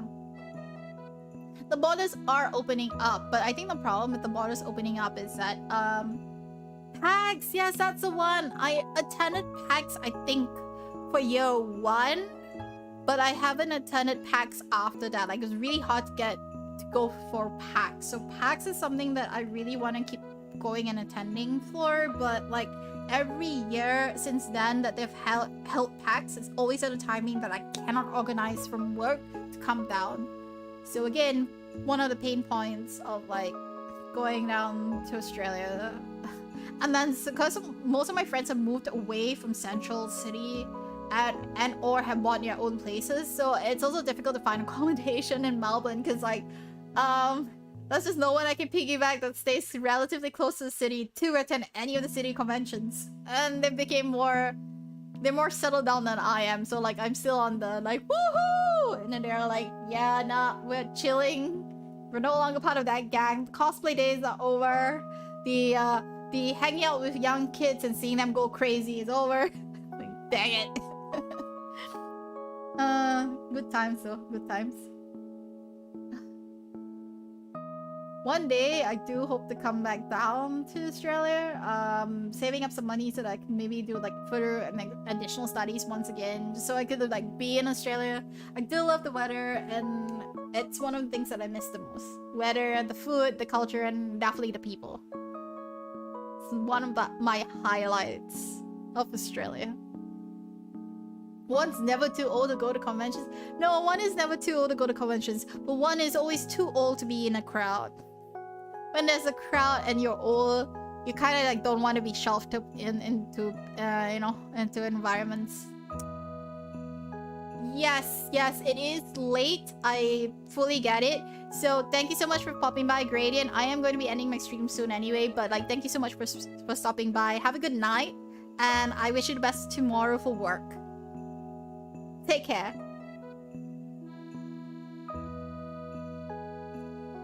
Golf. Are you hitting the bed as well? It is fairly late. No pressure. I'm not pushing people away.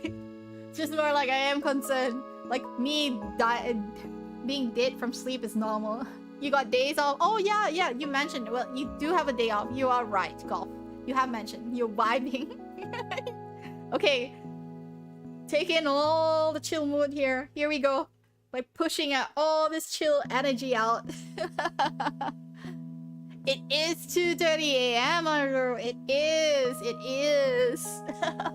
So my bestie is a so my bestie in Australia is a SEC teacher in a private school, and so he's always like, hey, it's by the time it's like 10 p.m. his time, he's like, yep, good night. And I'm like, what? It's so early. He's like, no, I'm a teacher. I gotta wake up early. Good night. Bye. And it's like 10 p.m. He clocks out. And we can't play games, so like I would have to rush home because of the 2-3 hours difference, right? I'll have to make sure I rush home in time to catch him before bed. Otherwise, whenever it's daylight savings, it's like, yeah, forget it. No bueno, we can't play games at all. Because the 2-3 hours difference means a lot. So it's 1:55 a.m. Yeah, gotcha. You guys are closer to us in timing, a Golf Gradient, than Aru, because like right now it's 12:25 a.m. where I am. Like it's easier for me to memorize Melbourne timing because I have a clock here just for my bestie, just so that I can like catch hold of him. It's like I'll be looking at the clock, going like, yeah, at this time he's definitely doing something. This time he's unavailable. This time. Like, gotta memorize it so I don't be a prick and like disturb people. One of those things. Wait, so since you guys are from Australia, can I ask if you guys did study additional languages in your school? I hear mixed conversations from people. Some say that they are offered a second language to study in primary and high school. Some say they are not. And from what I'm understanding is it depends on the suburb or depends on how good the school is. So I guess throwing back the question to Aru and Golf, did you guys, pick up a second language? I know Ravinat, which is one of my friends from Melbourne that does pop by sometimes on this channel. He picked up Indonesian, except that he doesn't really remember most of it now that, been some years, and he said it was only up until high school. So I'm curious for you two whether you guys ever picked up a foreign language in school, or whether it was mandatory or it was just more like a supplementary thing that you could pick up at any time. And what do you mean sus? There's nothing sus about this. See this face? This face is super innocent. The glow of innocence is here.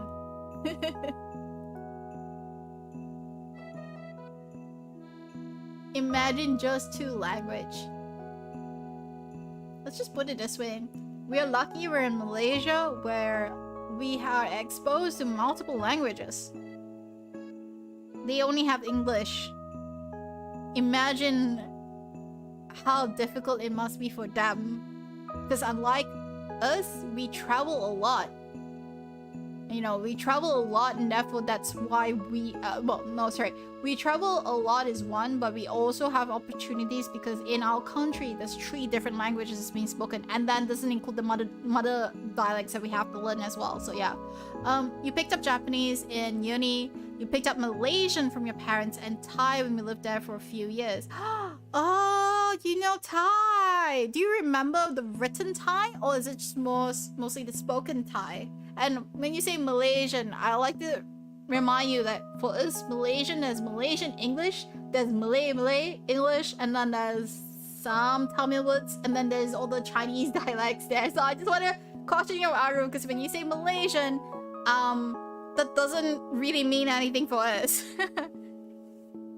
Forgotten how to speak Chinese as you're half Chinese. Oh, you're half Chinese. So you're half Chinese and half what? And yeah, so if you're saying you learn Malay, Bahasa Melayu, we tend to say as bahasa on its own. Yeah, bahasa. Yeah, that's right. Because like otherwise I'm like Malaysian. I think like Malaysians here would be like, wow, you learned how to be us. It's cute though. It's cute though. I'm just like poking fun, but it's cute. So yes. So do you actually know the spoken? You struggle with modern slangs? There's no modern slangs. There's regional slangs. There's no modern slangs.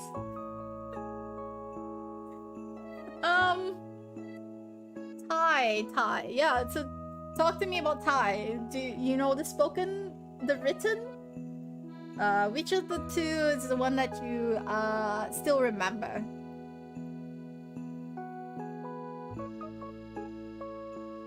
Also, if you're currently studying Japanese, clap for you because that's amazing. Japanese is a very hard language to learn. Especially if you're coming from like just purely with a pure understanding of just English. It's very, very hard to learn.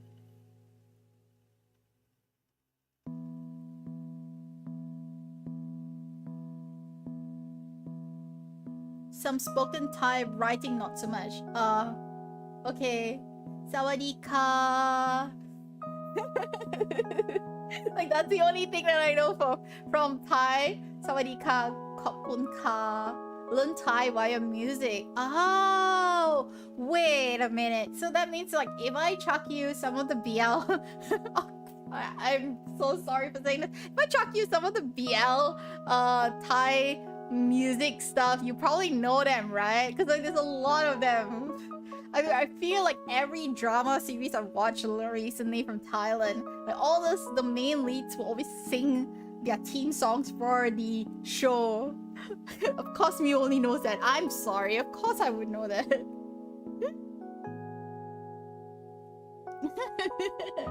Like I don't understand the lyrics, and like it's really hard to like pronounce along with it because like, it sounds like.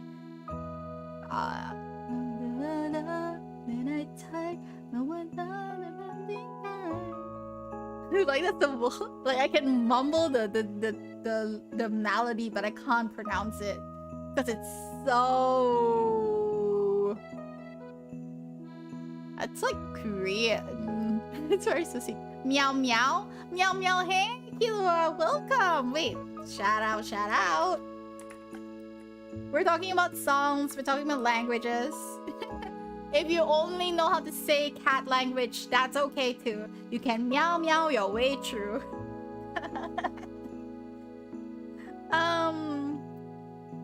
Yeah. よくできましたよね. But like, so does that mean that in high school you didn't actually get an opportunity to learn another language? Because you went to high school in Australia, didn't you, Aru?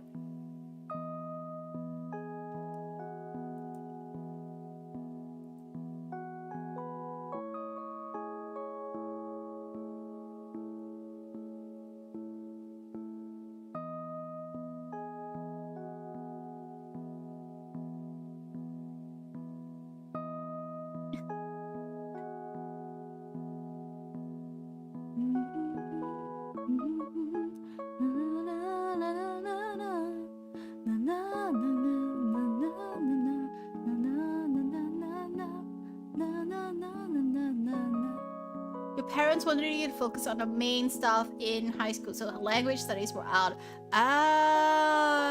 Okay, I see. So basically you could not pick up the language studies. Gotcha. Killua, yes, we know you're from German. We've got like a few other German buddies here. So Lakumo is from German, so is Yot-chan, and then we just had someone new subscribe to the channel. So I just had someone new subscribe to the channel, and they are called Royal. Royal's also from Germany, so like hello to all the Germans. So a bit of context, Killua, since you just came in, we're talking about languages in school. You know, were you expected and did you have to learn a second language in school? In Malaysia here, because we're exposed to languages, so we generally speak like 2 to 3 languages in general, even if you don't go through proper schooling with it. And so I was just curious whether people outside of it, because Australia, I knew that there was an option that you could take up a second language. So I was wondering whether it was something that is within your school syllabus that allows you to pick up another language. Aru participated in building an electric car. Oh my god, you built an electric car. Holy, Aru, build me a car. I want an electric car so I can drive around and like save on petrol here. Like, petrol and diesel so expensive. I just wanna like just say it right now. Not happy with it. Well, it's so expensive, but like, and there's no subsidies for electric cars right now, but like, I will love an electric car. I can drive myself around. It'll be so grand. You currently speak 4 languages, Kilua. But like, were these 4 languages something that you learned in school, or was that something outside from other external factors that you picked this up from? Because I'm curious about school. Like, how is schooling like in Germany? I mean, I'm assuming English is definitely a language you get exposed to because you know, we are clearly speaking English here. So you must have been exposed to English in school. But what about other languages? Were you exposed to other languages in your high school, your senior school days, in primary school? You know, was it something that is common there in Germany? Cat, electric cars available in Malaysia? Yes, they are. So we do have electric cars in Malaysia. They're very expensive though. They are imported. There's no subsidization for them. A part of that is because the government still feels that petrol and diesel are still affordable, and so we have subsidization for that, but we don't have on electric cars. We do. So there's very few electric cars, but we do have electric cars. They're mostly centered in Kuala Lumpur itself. There is a community that actually actively shares where all the charging ports are. In fact, if you go to certain shopping malls, you'll see that there are car parks allocated for electric cars so they can charge and recharge their cars. So there are. It's just electric cars are more for your upper class, more high-end consumers. We're talking about languages we speak. Yes, we are. So, Lakumo, so just a bit of context. So the question that I'm asking people is, were you encouraged to take up a second language in primary or high school? So, so the reason why we're asking this, or junior school, high school, the reason why I'm asking is because in Australia, I knew that secondary school, they are encouraged to pick up a second language. It's a supplementary subject they can pick up, and that's something that they have. Malaysia here, we don't. It's based on like what schools you go to, and then based on your environment, that's how you pick up a second language or third language. So I was curious about how it is like in Germany. Was it something that you immediately had access to in school days, in primary, high school days, an option to pick up a second language? And what kind of languages were you allowed to pick up?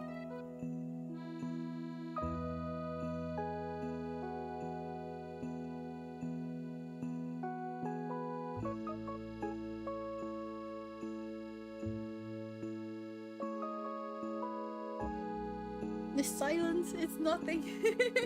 I just want to share, just make sure you guys know I'm not being silent for no reason. I just wanted to hear and understand what you guys have to say, so looking out for it. So you have to speak English from the 5th grade. Then there are 2 languages, French, Russian, or Latin from 6th grade. I'm assuming it's 6th grade up till like grade 12 as well? Is that how long that you have to pick up? You chose Latin and you're pretty happy with it. Latin is a really beautiful language, and it definitely transcends. I mean, you could use Latin even when you're in Venice. It's a language that I don't think I'll probably understand it, but it does sound very romantic. You aren't encouraged. You have English, then depends on which level of high school you go that you have the choice. Oh, okay, wait. So now it's a choice level of high school? What do you mean by level of high school? Because like what Killa is saying is very different from what you're saying. Because I guess I don't know what school you were in, Killa, but it looks like you guys have more options for language. So Lakumo, Killa is also from Germany as well. 3 different types of high schools. Gotcha.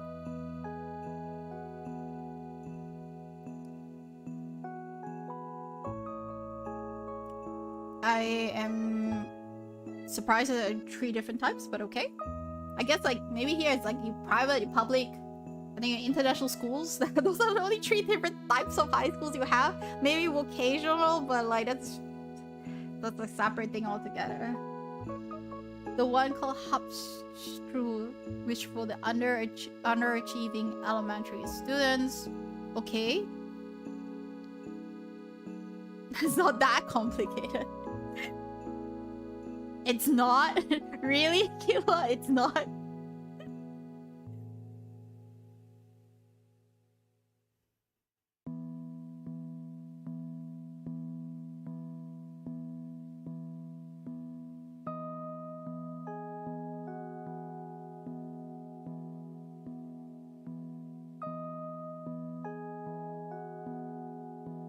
You promise? They're real sure. Average students. Okay, I'm starting to hear that this is sounding very similar to the way Singapore splits their students, because like depending on your grades, you get qualified to enter certain schools in Singapore.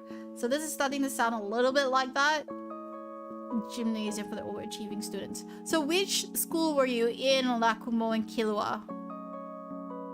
Because I think that's what I'm hearing, is that determines the type of languages or the options that you can have.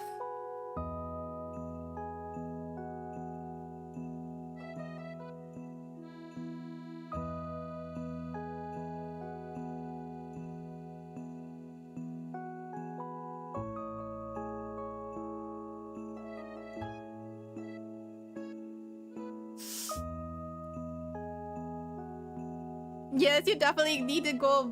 Good night, Ira. Take care. Bye. Have a good sleep. Kilo, you're in 8th grade and you're in gymnasium. Kid, oh my god. well, welcome. Wow, both of you are in gymnasium. Then Lakuma, what were the optional languages you had take? You had more language classes. Yeah, but what options did you take? Because like Kilo was mentioning that he had Latin, French, and what was the other one? And Russian. Which ones did you had to choose or could choose from?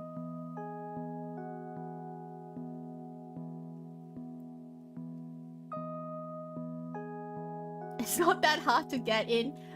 I'm an average student who's a 50% usually on most of my examinations. Trust me when I say that I don't think it's that hard to get, that I'm fairly sure if I was being graded in your syllabus, I'd be the average child. Flex. Super flexing here, I know, right? Ken, this would not fly. In Malaysia terms, right, it's like gone already, we're gone. GG.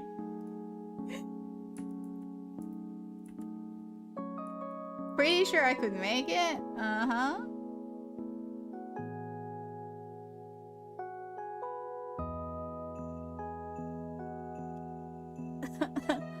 It was either French and Latin, and after 10th grade you could take Italian. Wow.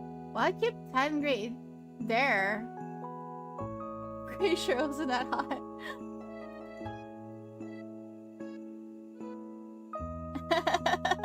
You guys, so confident. It's not that difficult. Surely not.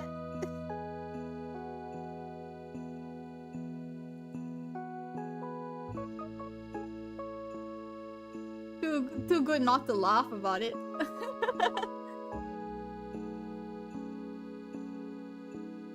But oh man, yeah, like cause like Malaysia here, like in terms of syllabus, there was no difference between the schools. It was more like what type of studies or like quality of studies you were getting, but otherwise there wasn't much of a difference.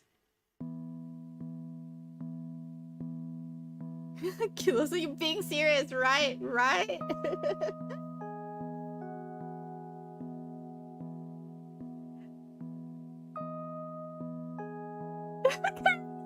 Think about it. Just sweet Myu Myu. Come allez-vous français? No, that's the only thing I know. Je t'aime. Yeah, all the basic like, the average grade you had to have wasn't that punishing. Well, Killer was was in grade 8, so you know, it's a grade 8 German kid who's looking up to you, senpai. Lakumo senpai, your junior is looking up to you.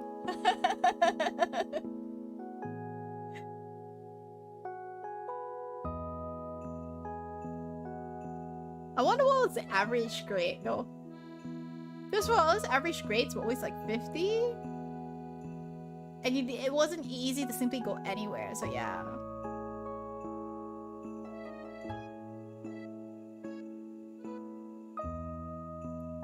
Lakumo-san. It's not a son. It's not even like a sama or a senpai. It's a son. Lakumo-san.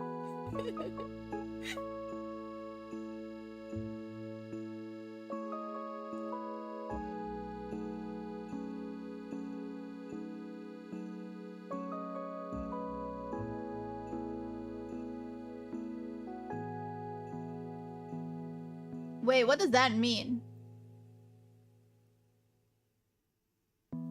Wait, what? What does that mean? Guys, context for the non-German. What happened?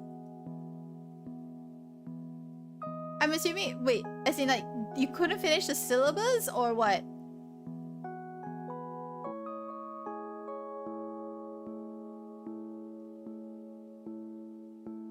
Also, no judgment here, by the way, but like, you need Abitur so to get into all the universities, okay? Welcome's like, using German words so casually, English, love it. Never mind, we're learning things. We're learning things. Abitur is the final exam, or one of the final exams. So I'm assuming that that's very similar to like doing like, sorry, I'm gonna call it like the British system, the A-levels. Is that similar to A-levels then?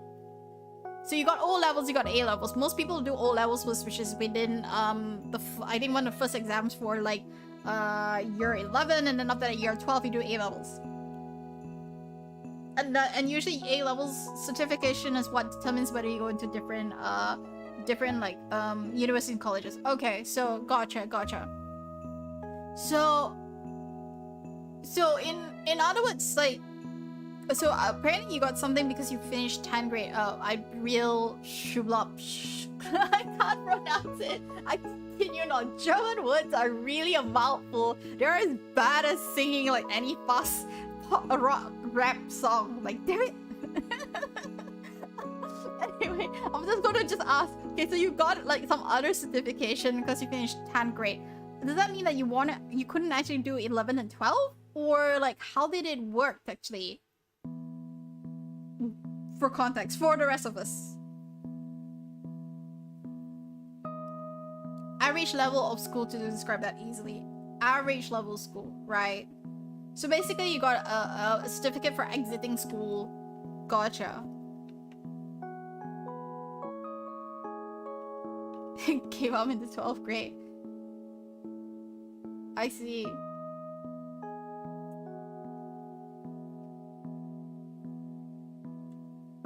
I think that's really interesting because like, that's not how it works for us here. Like for us, everyone's forced to go into the examination. Like you have to do grade 11, you had to do grade 12. You had no say in it. Okay, no, sorry, I'll take it back. You don't have to do grade 12. You could just go out and work, but like grade 11 was a thing here. So you had to sit for what we call SPM, equivalent sigil, oh my god, I don't even remember the actual full word for it. Dang it. Googling it up. Sigil Pelajaran Malaysia. Okay, that's what they call it. Sigil Pelajaran Malaysia, which is basically like a peninsula education. It's the Malaysian certification of education. And this is the one that you need to, it's a national exam that everyone has to take in Malaysia. It's similar to the O-levels and GCSE.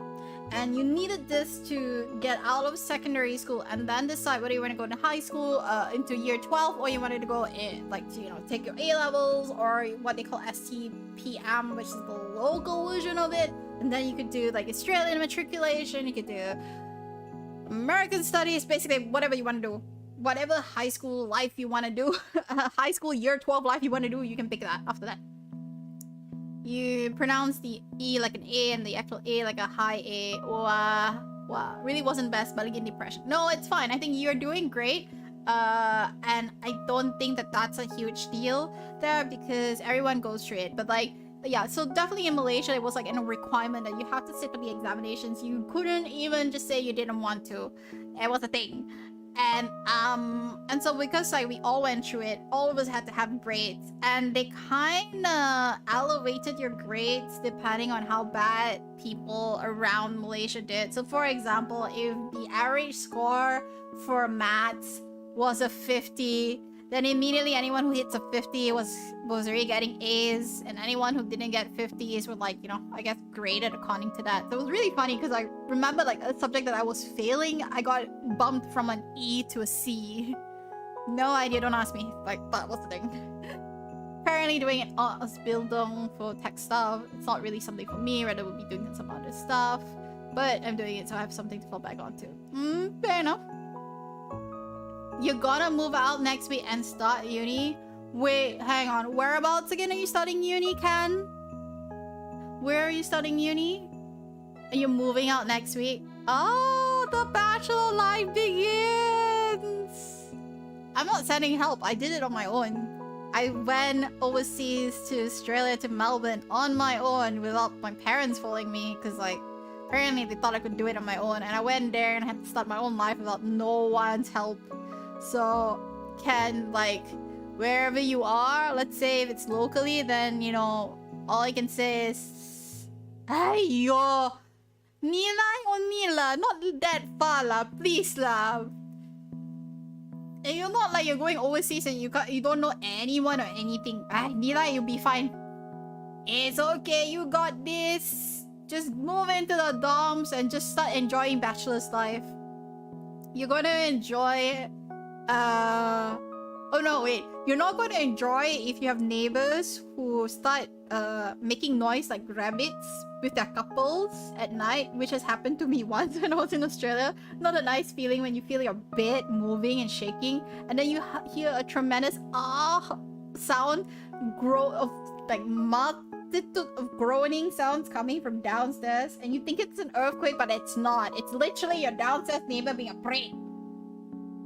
Mind you, the whole house, our whole house heard it, okay? Our whole house heard it. It was not a great start. It was just basically all of us going, oh my god, it's an epic, but no! It's literally that's, never again. I so thank god I'm never doing housemates thing, because I don't have to go through that. This stream's so sus. This stream is not sus at all. Just no rabbits, okay? No rabbits. And yes, I know, I'm well aware we have a gradator here. I should low-key tone it down. Don't worry, Killua. You'll understand when you understand. Just wait another 3 more years. You'll understand when you get there. 3 to 4 years. I love when your accent starts getting stronger once you talk about Malaysian stuff. Does it? Does it get stronger? Wait, actually, to a certain extent, I do believe my accent changes. Like, when I speak about Australian stuff, I start having a bit of an Australian twang in my words. And then when I start talking about Malaysia, or I start, like, saying certain lines from Malaysia, then, yeah, naturally have, like, more Malaysia accent as well. I get told that I either sound Australian or I sound American when I speak English, which is funny. I don't feel the difference there, but they do. So an Australian would think I'm American, and an American would think I'm Australian. When you talk to Ravi, your Australian accents really get strong. Oh really? Does it?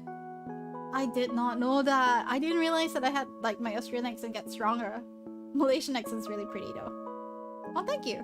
My Malaysian accent doesn't really come out, like, my Malaysian accent doesn't really come out that often unless I'm speaking Malay. Like, it's not really that prominent.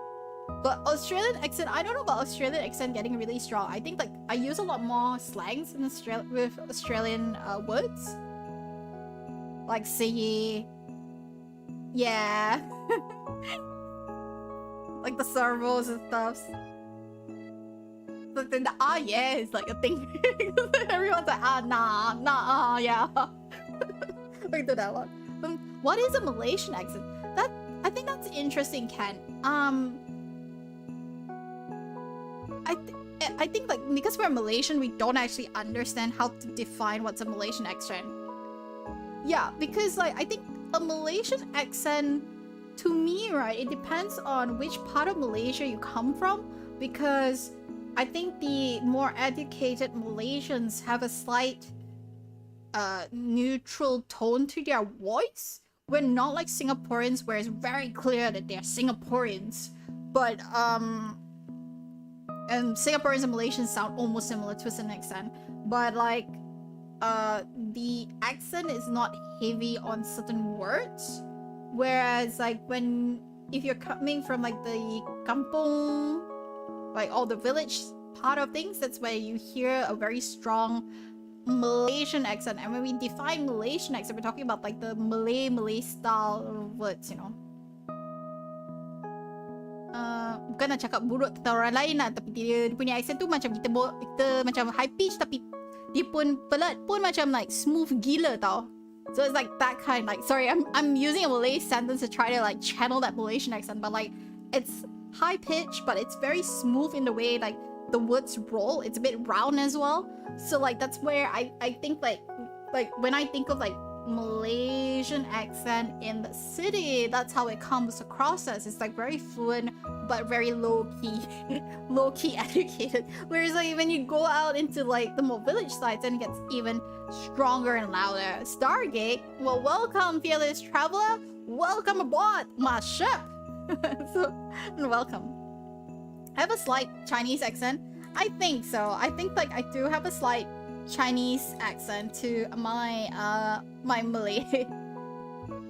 But it's not complete Chinese accent though, because like I don't know, every time I meet a lot of Malays out there, they like on the phone, there's an assumption that I'm Malay because apparently I sound too fluent to be like a typical Chinese, because most Chinese people they have a Chinese accent the way they pronounce it.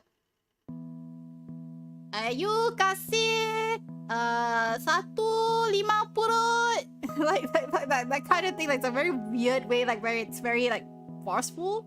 You don't have to shout out. Oh no, it's fine. We shout out everyone that comes into the channel. Even if you don't game, we shout out you anyway, because we just want to like welcome you to the channel. Don't worry, you have no clips. So that's, if you have no clips, it's okay. But we do that for everyone. So welcome to the channel. Yeah, there's no discrimination. We don't just only focus on streamers alone. You are welcome here anytime. This is Tea Time with Myu Myu. It's a just chat session. So we chat about any topic on Earth. Whatever comes out in the middle of the conversation, that's what we're chatting. We were chatting about language in schools, and now it's kind of converted to like accents. So that's the conversation of the topic of that we're going through right now. EDM is getting to the next level now. EDM, You're an EDM person, aren't you?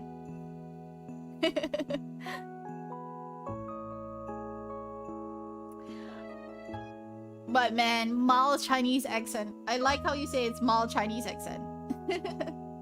Like these kinds of music.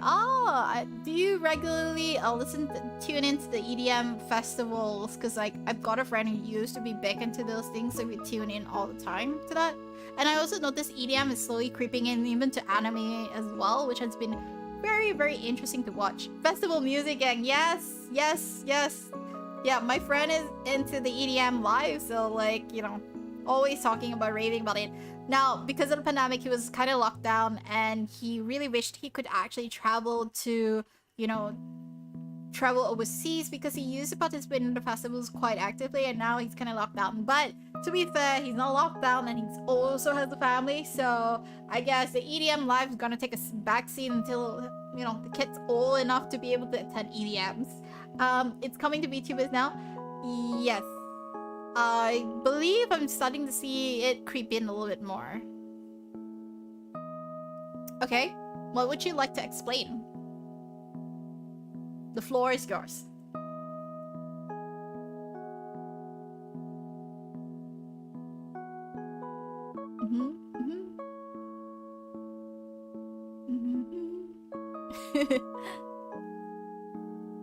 So again, if you don't know, I like to make sure that everyone is able to speak and have a voice here. So I love letting people just sort of come in and just, you know, be able to share whatever they have to say, and then after that I'll jump in and chime in whatever I want. So a recently upcoming big collab between 6 Vietnamese producers and 6 female vocalists. All right, and these are, I'm assuming, famous female vocalists are VTubers.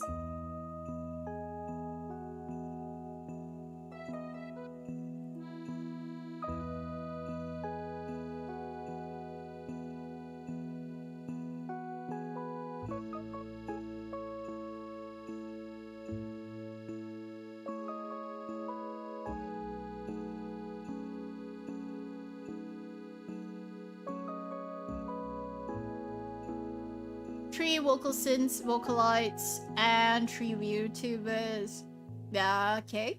Okay. And who are these 3 VTubers? Are the vocalites local vocalites, or are they like the vocalites that we know from Japan?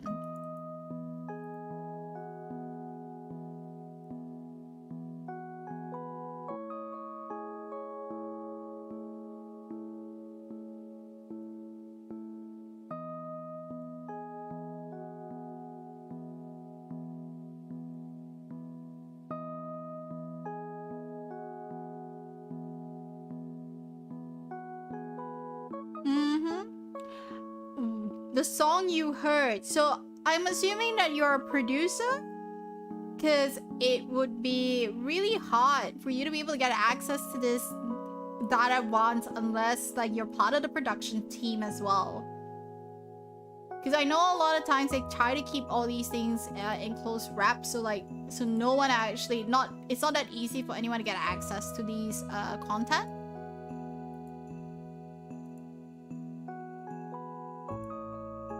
Hype venture for this one.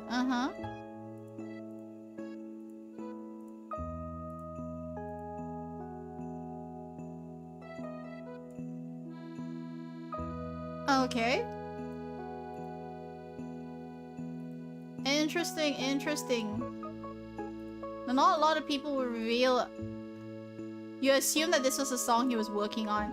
Well, we can't assume things until it's been released. So like, I usually am the type of person who doesn't like to judge too early, only because like I want to make sure that I'm not building assumptions or building hype towards something that I don't know or I am unaware of. But does sound like an interesting adventure to that he's going and embarking into, and it looks like it might be interesting. I mean, to be honest, if EDM is coming in with vocalites and with VTubers as well, this is going to be a game changer, because especially because of just the outreach that a lot of VTubers have. So I think that this is actually amazing. So give a hats, you know, I'm just going to give a hats off to them for actually attempting to do this, because this is something new. Are you going to be watching and tuning into when they start releasing and advertising it online? Because I'm fairly sure like this is not something that's going to be anytime soon anyway.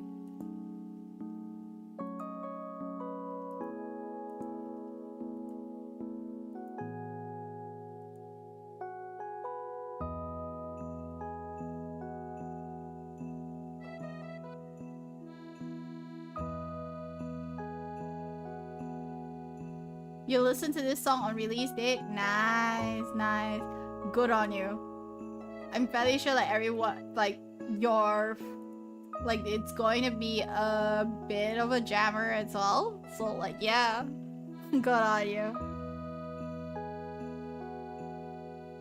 And it's all set. Nice. Well, I look forward to seeing it pick up, because I know that right now everyone's into the lo-fi chill period. So seeing EDM coming in and seeing people jam to it is going to be a blast. I feel like in terms of like it a character I think that would work would be like Yuria. Yuria is like one of the few VTubers I can imagine that would actually fit an EDM song really well. Maybe just because of just her energy and her style, right? So yeah.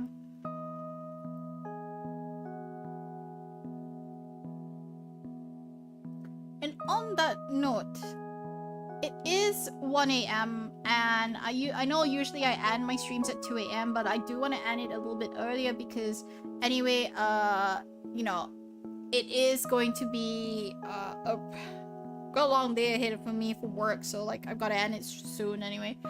Streamed by Japanese female YouTuber Kafuno Knight, and surprisingly she asked Hype to join his project. Oh, nice, nice, nice, nice. Okay. Neat. Well, that's interesting then. Hey, Licia, welcome. Wait, I'll give you a shout out first. How you doing, Licia? Yeah, time for you to sleep. Good night, Ken. Ooh, is that what I think it is? Ooh, that's a pretty nice game, Licia. Finally, he's really working with a Japanese female vocalist for the first time. Yeah, I think so. I think that's good then. And I am really happy for him that like he's got like this new thing coming up. Thank you for sharing the news with everyone here. Thank you for the shout out. Yes, no worries. You came in at a really bad time though, because I'm actually going to end my stream now. It's only because like it's a bit late and I have work tomorrow. Violet, thank you so much for sharing as well. Once the if you have the link, please do share so that we can actually post it and I can, you know, we can spread the word about that music around. So if you are on any of my things, so yeah, post it on Discord. I've got a Twitter as well, so I'm just gonna pop the Twitter here so people can check out the Twitter. And also I am on YouTube, but it's just more of like recordings of everything. You can also check out my latest ASMR video there. So these are the channels that you can go to actually like just chat with me and post some things. But otherwise then, thank you so much guys for coming in. It has been great.